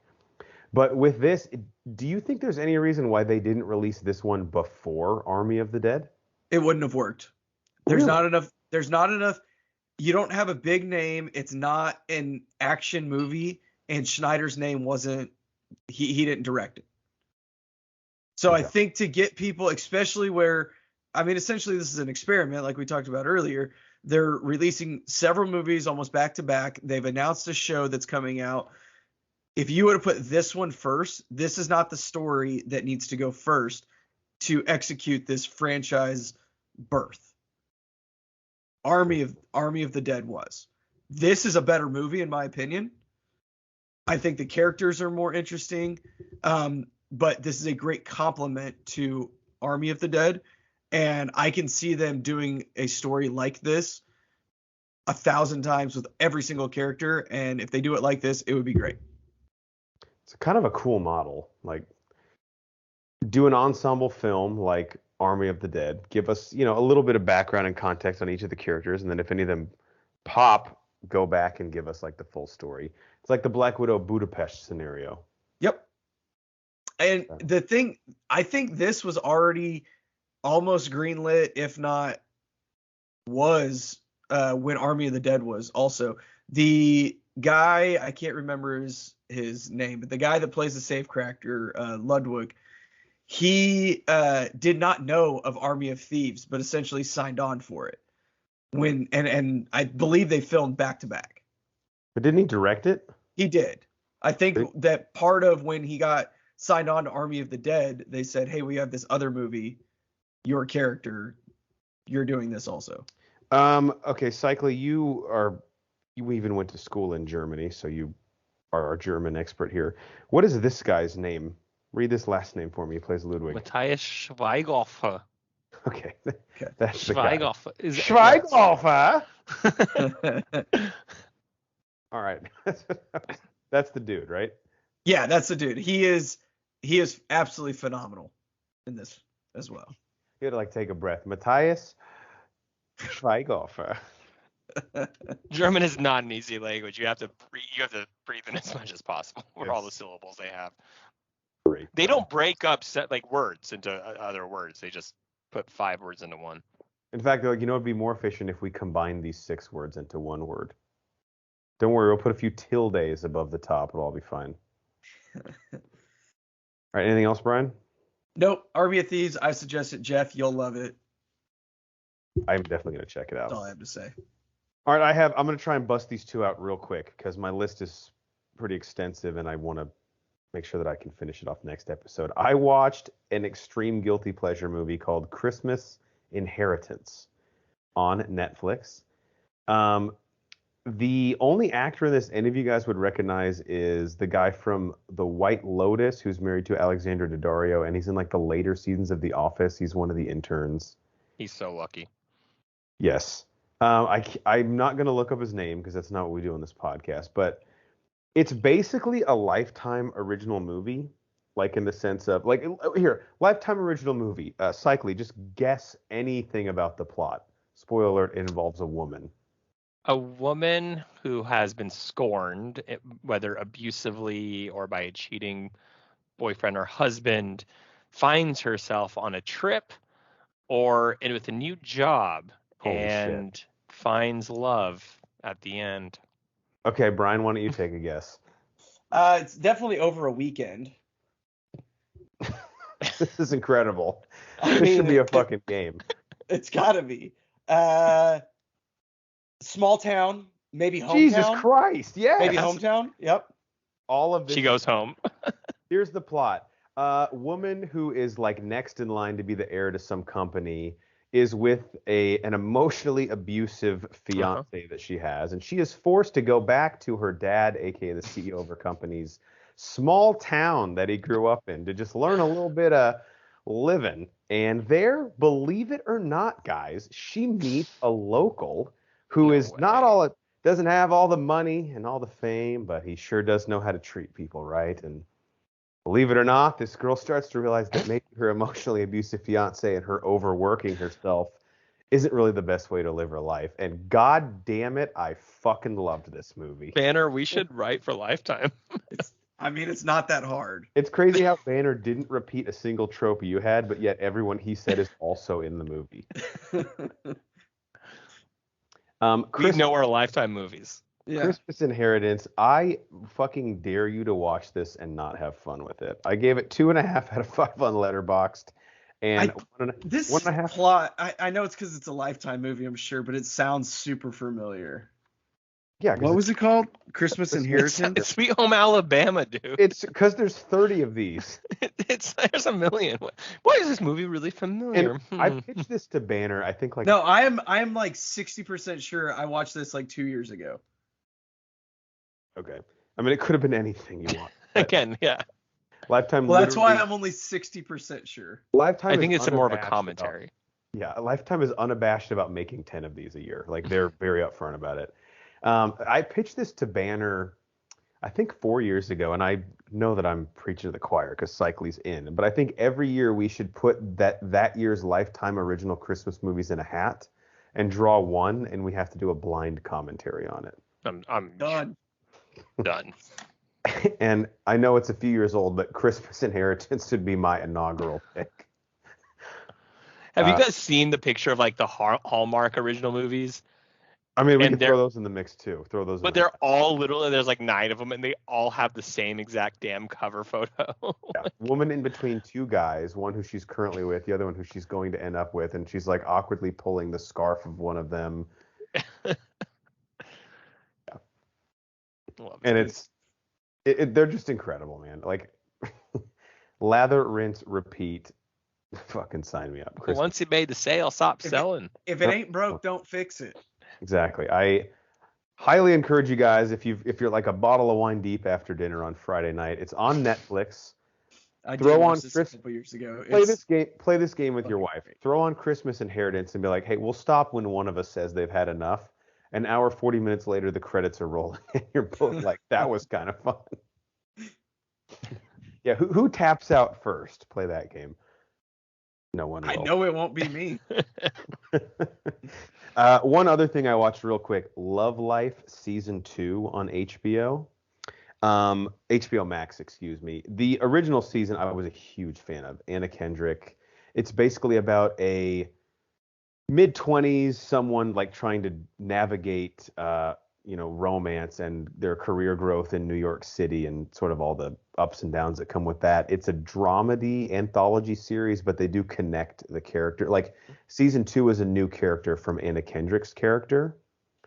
Going through this, it's actually a male named Marcus, and she's the focal point of season 1. But her character is in 2 episodes. It's sort of like a connective tissue, and they know each other. And this show I just have a soft spot for this stuff. It just, I lived in New York, obviously, for 3 years. I met my wife there, but there's just something about, and especially now that I'm like, this is crazy to say, but in my mid-30s, like the nostalgic part of like looking back at like being younger and just like having no inhibitions and like, oh my gosh, what's going to happen with my career and who am I going to end up with? Like, I think I'm always gonna have just a fondness for like stories told through that guise and like that sensibility are just really fun to me and like kind of, remind you of like the joy of like figuring your life out. And so I really like this series, even though the character of Marcus I didn't like as much as Anna Kendrick's Darby in season 1. But this is, I think, an 8-episode, 30-minute per episode series that it's all released now. And I promise you guys, if you watch it, it is so bingeable. Like you'll watch the whole thing in probably 2 nights. And it's why we love How I Met Your Mother. Exactly. That's why you and I probably are going to have to do some commentaries on How I Met Your Father if that comes out soon. Definitely. Yeah, actually, that's a great analogy because season one of Love Life is exactly what I hope How I Met Your Father is. Really. So, Love Life season 2, not as good as season 1, but I highly recommend it. All right, anybody else have anything? I finished Squid Game. I don't need to say too much because I know Banner's talked about it. But finally finished it. Didn't really change my opinion from what I said before. I was halfway through the show. Last time I talked about it, I finished it. Again, stand by everything I said. Really good show. Really enjoyed it. Highly entertaining, well written, well acted. Would recommend it to everyone. But in no sense to me was it this iconic thing. I'm excited for season 2. I don't necessarily like how it ended, Banner. I'm not sure if that's how you felt or how you said it on pod. I'm intrigued how it ended. Very curious. I'm intrigued how it ended, but it doesn't. Again, spoilers. Fast forward a minute. The whole thing was him losing his family and his daughter, and spoilers. Yeah. That's right. Yeah, fast forward a minute. Well, I'll fast forward. Yeah, it's a little too late now. Yeah, sorry. I thought I thought I said that. Did I not? Well, I just haven't seen it, and I can't skip ahead in the. Oh, which is fine. Honestly, my bad.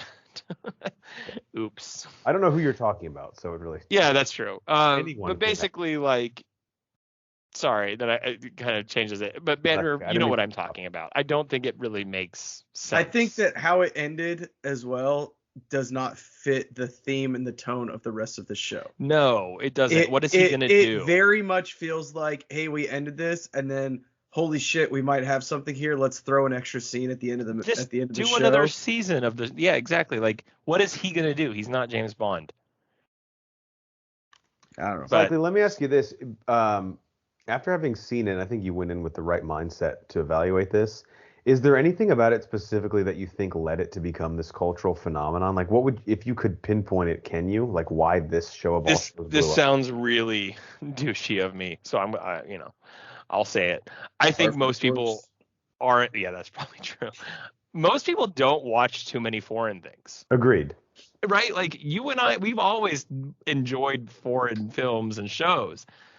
And that's not to say like, oh, we're better because we watch it. I think genuinely this is probably the first people's introduction into a lot of into something foreign, which I commend. I'm glad that something like that picked it up. But I think that's what's made it unique. And as someone who's watched a lot of foreign stuff, and I think you would feel the same way, it's really good. And that's all it is. And again, there's nothing wrong with that. But I think that's what's kind of making it stand on its own. Banner, would you feel the same way? Yeah, I think that has a lot to do with it. I think also just the whole premise of, hey, let's go play this game, and if you win, I'm going to give you all the money in the world. And the longer you survive, the more money you're going to get. I think that just idea is very intriguing to a lot of people, so they're going to go in and then mix that with the brutality and the gore of the show itself. That's just but that idea isn't new though. Like that's right. I think I agree with you. Right. But mixing that in with the fact that with everything that you said, it's also a lot of people's first introduction into foreign projects. I think that I think it was just a perfect storm. Yeah. Absolutely. Well, this is fantastic. No disrespect to it. I loved it. This is kind of marrying both your points, and I think Parasite probably had a big effect on the viewership's like openness to see something like this. But Cycly, do you think maybe people thought, okay, this concept isn't wholly original, but it is intriguing, and I've seen it done before, but by American creators. I kind of want to see what maybe a Korean. I mean, are people that intuitive about how they select what they want to watch? Like, I kind of want to see what the Korean view on this is on this. Yeah, I don't know if it's. I think this was probably, I would say, more so past word of mouth, right? Like, I mean, word of internet. You're exactly right about Parasite, right? I think that really introduced people, especially because Korean filmmaking, whether TV shows or movies, are huge. It's huge. I mean, we're seeing stuff come out of China and the Asian market just boom. To know that talent, and Parasite was a perfect. I mean, the first Oscar to win the Academy Award for Best Movie that was foreign. While I think I said this on pod, I think we all said this on pod. That wasn't the best foreign film ever made. And probably other foreign films should have won it, but it broke through the barrier. And maybe it took breaking through the barrier to get people to watch a show like this on Netflix, which I love. So first off, on this pod, we hate the artist. Did that win Best Picture? I can't remember. Yeah, it did. Okay, and then what is the Banner? What's like the black and white movie a few years ago that? I thought that was The Artist. No, there was one that involves like a beach. Damn it. Roma? Was that it? Roma. Roma. Yeah, Roma was the Netflix movie about Mexican housekeeper. I actually watched that one. You did? Yeah. Did that win Best Picture, or was it just nominated? No, I believe it won Best Foreign Film, and it was nominated for Best Picture, but it did not win Best Picture. Okay. But I tried to watch Roma. I just don't think I was in the right headspace. Got 10 minutes in. I hated the artist. Couldn't finish it. I loved Parasite. Yeah. So that just shows you the thing was just so good. It just transcends any preconceived notion you have about foreign films being like too artsy fartsy. Because that actually I don't think was at all. Well, and I think that's exactly the point. Foreign films don't have to be artsy fartsy, right? Or neato burrito, as Ted Mosby would say. They're very much normal films. I think the thing is we only get, like, at least for the longest period the internet age has helped, only got those artsy ones. Now we have, like, in what world would Squid Game be accessible to us in any other time? And I love that, right? So Squid Game was a fantastic show. Horns, I'm sorry for spoiling it a little bit. No, I have no idea. Bad. Who the heck? But you'll forget this conversation. So I think you would enjoy it genuinely. I think you would agree with me and Banner though. Also, it's my fault. I need to watch it at some point or soon. It's okay. You eventually got on Ted Lasso. That's true. Great recommendation. All right. Anybody have anything else? What's that? I think your parrot's hungry. Yeah. Do you ever feed that parrot? Like, honestly, is it malnourished and starving to death? No, it's fine. It's fine. Can I talk to the parrot? Okay. That brings us to our Do You Even Lift Bra segment, our question and answer segment. And the question we've been asking since September 18th, our 5-year anniversary, is what is each member of the Bro Force Squad's top 100 movies of all time? If you'll notice in the description of this podcast, whether you're on YouTube or any of your audio-only podcast apps, there is a link to a Google Sheets that has our top 100 lists as we've been counting them down for each bro. And as we stand today, we are all going to give you our number 84 movie of all time. Now, obviously, I won't read through the list. You people at home have eyes. You can go do that yourself. But just a quick recap. It's really they actually shit. You're right. You might not have eyes. I'm sorry. That was rude of me. So inconsiderate. Banner's number 85 movie of all time was Avatar. So Banner, tell the people, what is your number 84 best movie of all time? And I guess a real quick caveat before we let Banner go. These are not what we think the best movies of all time are. Like, this is not the AFI top 100. This is our personal list of our favorite 100 movies of all time. So you will notice a definitive flavor based on who is picking the respective film. if it was the best movies, Avatar wouldn't even sniff this list. But Jumanji would, right? Probably, yeah, obviously. It actually might be higher, if we're going to be honest with ourselves. Number 84, The Iron Giant. Good pick. Guys, I absolutely love this movie. First off, I vividly remember seeing this in theaters with Uncle Banner when I was a kid, which is always just that good nostalgia feeling. I've always kind of related to stories about a kid that finds an alien or a robot or somebody that they get to kind of teach how to be a person, right? Or how to be alive. And that's essentially what Hogarth does in Iron Giant to the Iron Giant. Fact that it's timed in the late 50s during the Cold War, I think that's pretty cool too, and that aspect of it. It's also Brad Bird. This was his directorial debut. Obviously, he did The Incredibles 1 and 2, Ratatouille, Mission Impossible, Ghost Protocol. Done a lot of good stuff like that. So I think it's a really good movie. Also, the voice cast is incredible. If we go back to, what is this, 97?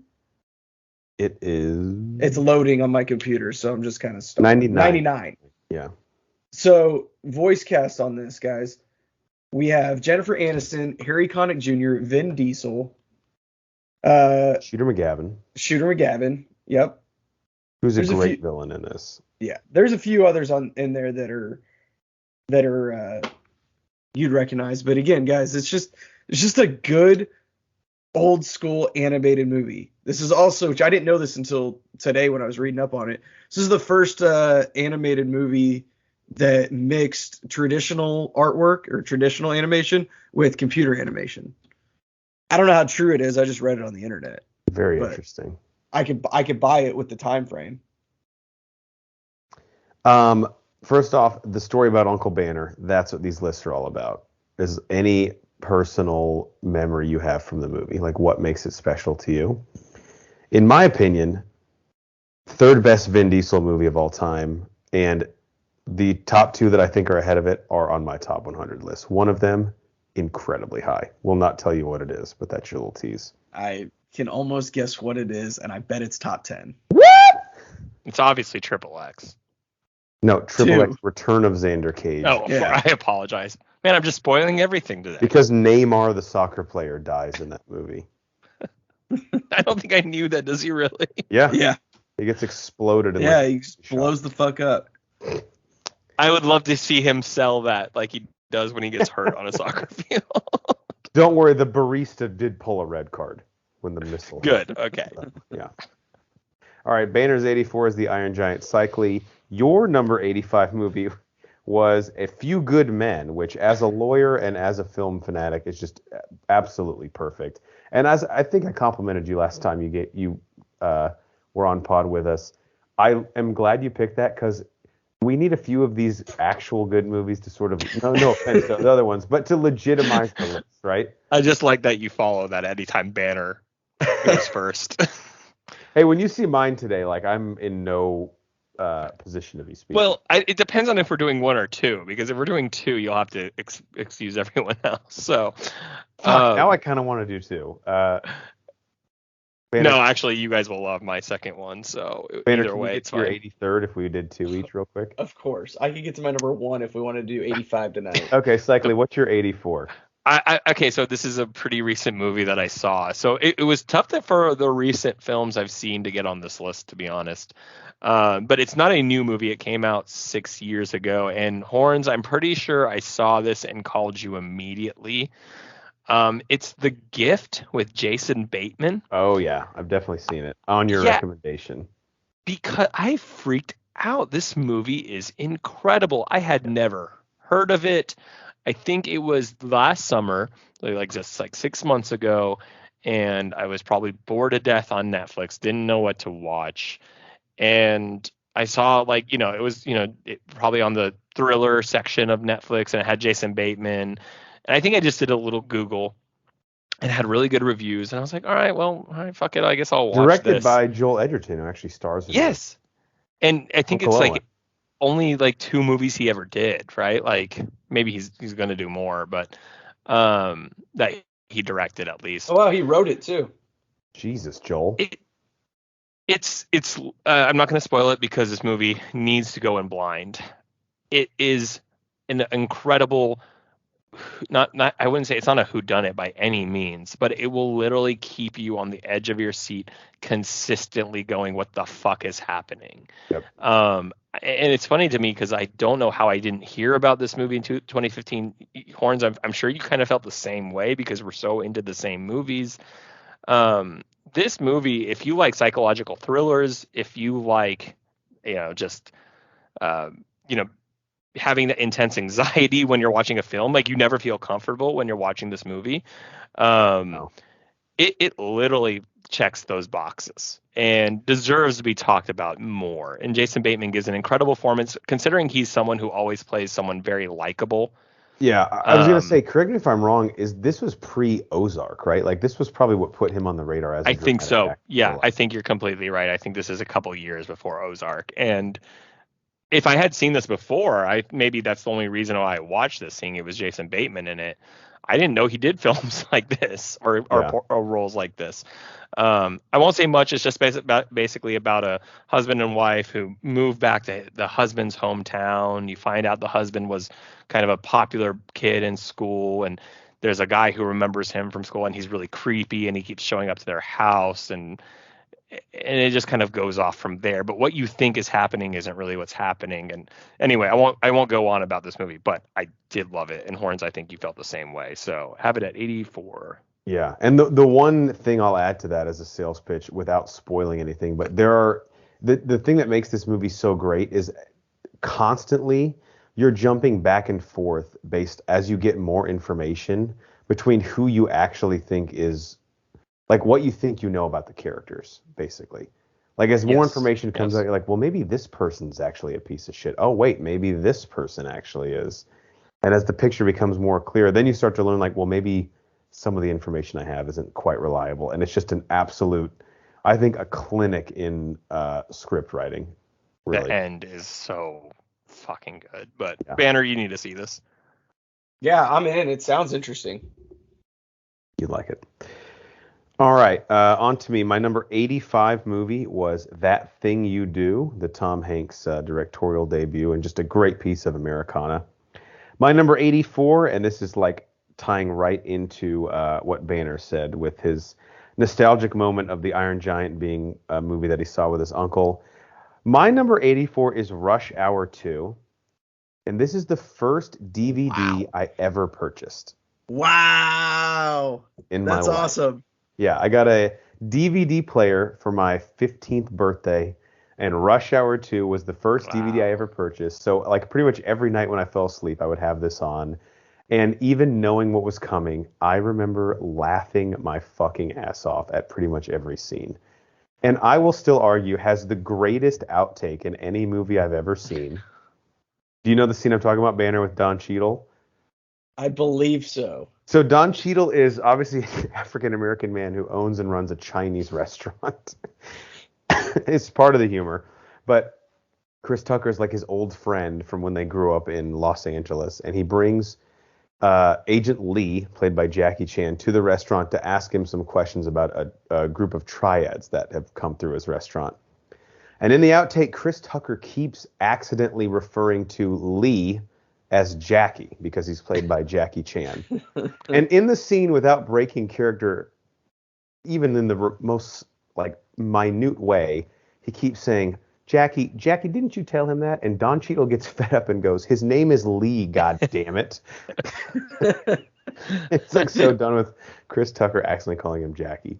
But Rush Hour 2, like, my coming of age, this is when we used to like sneak into the R-rated movies in theaters. This obviously isn't R-rated, but this was like one of those movies where like you saw it on a Friday night with your friends and you were just quoting it for like the next 2 months.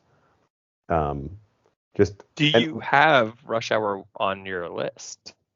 No, I don't. This is definitely. I was going to ask if this was one of the rare times a sequel is better. Yes, I think so at least. I think that the sequel is better than the original. Yeah. Not for the same reasons. I just think it's a better movie. Jeremy Piven has a great cameo in it. It's just, I don't know. It's a movie that, like, anytime it's on TV, I'll stop and watch it. And again, the first DVD I ever purchased. How can you not have that on your list, right? Well, I can tell you how. The first DVD I ever purchased was Atlantis, The With Hidden Michael J. Empire. Fox? Yep. So Oh. that won't be making it on the top 100. Yeah, because we can't have movies like that No. on your top 100 list. Unacceptable.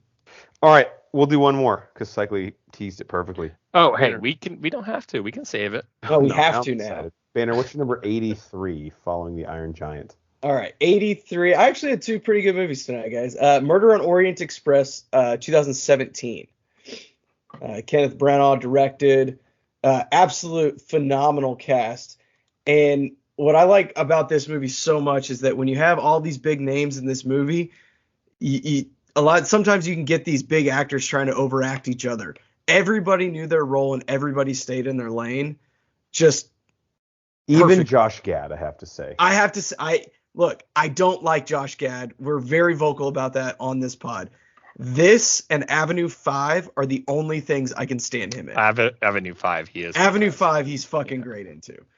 But yeah, everybody just stayed in their lane. It was just flawlessly acted. And it's a good story.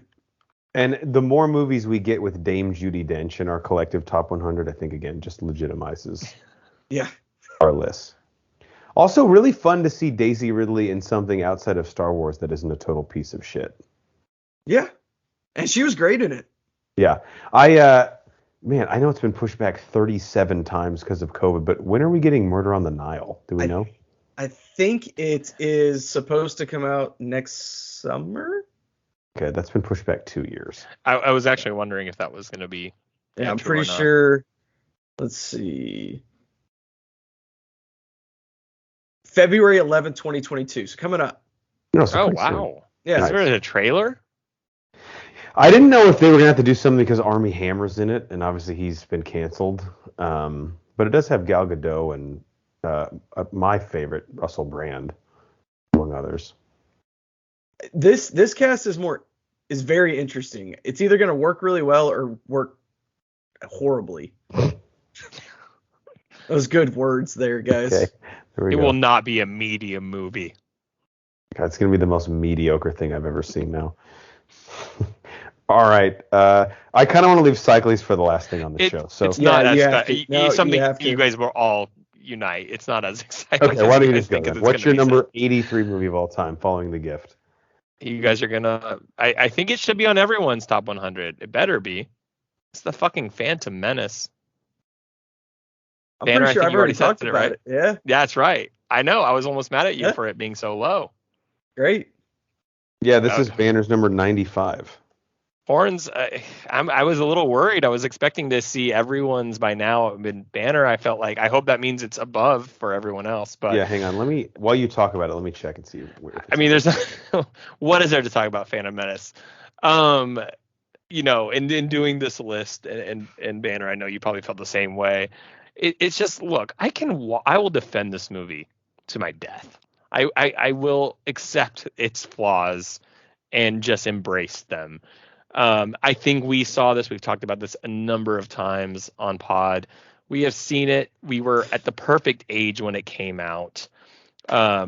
It literally was like we never got to experience Star Wars in its heyday. We were just at that age where we were getting 13 years old or 12 years old, and it was so exciting. And people who were older than us didn't like it, but our age group, we loved it. Pod racing, the score, one of the best scores ever, the dual lightsabers, the end scene. My God, I don't care how stupid the movie can be. It's so good. It's so fun. And arguably it might be higher than 83 to me, but I admit where it really is, but I still love it. We'll always have a place in my heart for it. Check out our episode 78. I just looked it up, where we basically celebrated the 20-year anniversary of episode 1 and had, I think, a really fun discussion about it because we are huge fans of episode 1. And I'm ashamed to say it is not in my top 100 list. Unbelievable. Wow. Where is it at? It better be 101. 279. Yeah, here, I just X'd it out. Let me pull it back out. I know. I do love this movie. It's one of these ones, like, I think I tried to put it higher, but as I was just like going through things, I was like, damn, I can't. Misa can't move it up the list. See, it's just the reference. Like, it's not just the movie. It was the symbolism of it. It was the iconic build up to it. It's the way how much we quote it. It's the video games that went with it. I don't know. It's just like, no, I agree. All those are kind of yeah. I will not, like, that's why I made a joke about it. Like, do I really think this is the 83rd best movie of all time? No. It's your list. But it's a comfort movie. I would have no problem putting this on. So just to show you like where my head was at, it's behind Zombieland and Apollo 13. So it's not yeah. Apollo 13 coming that low. And then I have American Pie at 276. Okay. That's about accurate. Yeah. And cycling, it's 2 ahead of Muppet Treasure Island. I love Man, you're really coming at Treasure Island now. I'm pretty sure Apollo 13 coming up soon. But I'm telling you, man, like, if you look at some of the movies ahead of this, like, I really like a lot of these movies. The thing about Phantom Menace, especially for like our age group, is that was our first introduction to Star Wars on the big screen. Yes. To a movie that we hadn't seen. Obviously, I'm sure you guys went when they re-released the originals in theaters before Phantom Menace. Obviously went and saw them in theater, so it wasn't my first Star Wars viewing in the theater, but it was the first time where I literally had no idea what was going to happen. And when you get the crawl that comes down all of a sudden and the you can't replace it. You can't. I'm getting goosebumps right now, like remembering the first time I saw that. And that was another nostalgia thing with me. I saw it with my mom, and me and my mom, up until Rise of Skywalker, have seen every Star Wars movie the night it comes out. Yeah. Up until Rise of Skywalker was the only one that we didn't see opening night together. And that's okay. Yeah. That movie is very low on my list. Yeah, I guess. Yeah, I kind of wish I had this one higher. Cycly, would it surprise you, because I fucking love this movie? This is just where, like, sometimes movies get pulled towards the top in a good way. Not like the top is in, like, well, I guess it would only be a good way, but where I just can't justify it. But I have Unfriended Dark Web at 242, way ahead of it. I defend that movie. I like that. I love that movie. That was really good. Damn. I'm so glad you introduced me to those two movies. I was like, Cycle's the only one that I know that will love these. I think we need to go back and do like a review of Phantom Menace, because I feel like no matter how much we talk about it, there's still more we could say. Yeah. Yeah. It's more than just the movie. That's exactly what it is. All right, my number 83, and I wish Geiger was on because he's another guy who loves this film. When I say it, you're going to be like, that's a fucking stupid movie. When you go watch it, it's going to hit all of the emotional chords, and I think it is the second best version of A Christmas Carol, and that is the Matthew McConaughey film from 2009, Ghost of Girlfriends Past. Now, this was right before, or maybe even in the beginning of the McConaissance. This was probably the last romantic comedy that he did before he became a serious actor. And this one is set at the eve of Matthew McConaughey's brother's wedding. Matthew McConaughey is, for all intents and purposes, a modern-day Ebenezer Scrooge. He is a playboy, very well-to-do, has scorned all of his past lovers, and at the wedding, Jennifer Garner is one of the bridesmaids and a former girlfriend of his who he basically grew up with. And the night before the wedding, Matthew McConaughey has a few whiskey sours, and he is visited by 3 girlfriends from his past, basically giving him the Ebenezer Scrooge treatment of showing him the error of his ways and why he is essentially destined to die alone. And you know the Christmas Carol trope, but I thought it was a very unique spin on it. McConaughey delivers an incredibly earnest performance. Jennifer Garner is actually really, really good in this. And at the end of the day, it just fucking works, man. Like everything about A Christmas Carol that it was designed to do, where it basically makes you like evaluate which relationships you have taken for granted and not do that anymore, and realize like, hey, let's fix things before it's too late in life. That's what this movie's all about. And Michael Douglas plays Matthew McConaughey's deceased uncle, who was essentially like his father in his life because his dad was out of the picture. And his uncle in Michael Douglas was a playboy like him and basically died alone. And he's kind of like his inner monologue throughout the film, and they just have some incredible chemistry and scenes together. So if you haven't seen this movie, I promise you it is way different than you would think when you hear Matthew McConaughey 2009 romantic comedy film. Is this a Christmas movie or is this just a movie? It is absolutely a Christmas movie. Okay. I believe they're getting married like December 20th. And they get like snowed in at the hotel it's happening at. So it's all... I am very intrigued by this description. Like, I had heard of this movie, but I've never heard it described. So it's very good. The first 15 minutes feels like your paint by numbers rom-com, and then once they get to the venue where the wedding is, you quickly realize like, oh, there's actually a little bit of heart and some decent screenwriting to this thing. And it's a movie that I probably watch every other year around Christmas. I watched it last year, so again, if I'm holding true to that form, I don't think I'll check it out this year. But now that I brought it up, I don't know. Maybe I'll give it a poke. You seem really strict about it. You're like, nope. Do it. Rules are rules, man. I'm like Zepp in the first Saw film. You have to obey them. I'm gonna see if it's streaming anywhere. I am intrigued. I saw it on Netflix, I think, last year, but you know how Netflix is. It's like fuck knows. All right, wow, we ran a little long, guys, but this was good shit. Cycly, what do you want to leave the people with for episode 168? I think they're exhausted. I don't think I need to leave them with anything else. I think you need to have maybe a geography / intellectual property joke. Bring it all back together. Yes, that's what we need. That's the cherry on top of this. That's the way to keep them coming back. Banner, how about you? Just pull over for emergency vehicles, guys. I can't say it enough. You never know who's in the you never know who's in the back of that ambulance. You never know whose house is on fire or cat's in the tree that fire truck's going to. Maybe your house is getting robbed. Just pull the fuck over. Yeah, you don't fuck with karma, because if you don't pull over, you might be the one in the back of that ambulance next time. Jaffiel? Yeah. Is that a threat? Jaffiel? It's a promise. Oh, fuck. And all that I'll say is I wish Michael Douglas was my life coach. That's it. You can read into that however you want. Actually, what if he's really fucking weird? Never mind. I take that back. Just sorry, guys. Or the mad scientist Brian Manor and our legal counsel Ronnie Cycli. I am the Mayor Jeff Hornacek, and we are the Bro Force Squad podcast. Thank you guys so much for checking us out. Follow us on Twitter at Bro Force Squad. Subscribe to us on Apple Podcasts, Spotify, and YouTube by typing in Bro Force Squad as 3 separate words, and you can find everything that we do and the linked top 100 movies list of all time for us on our website, broforcesquad.com. Till next time, we'll see you on Netflix trying to determine, is The Rock actually funny? Impossible to tell. That's a good question. But when he does the eyebrow thing, I mean, how can you not laugh? Shit, I forgot about the eyebrow thing. You got a point there.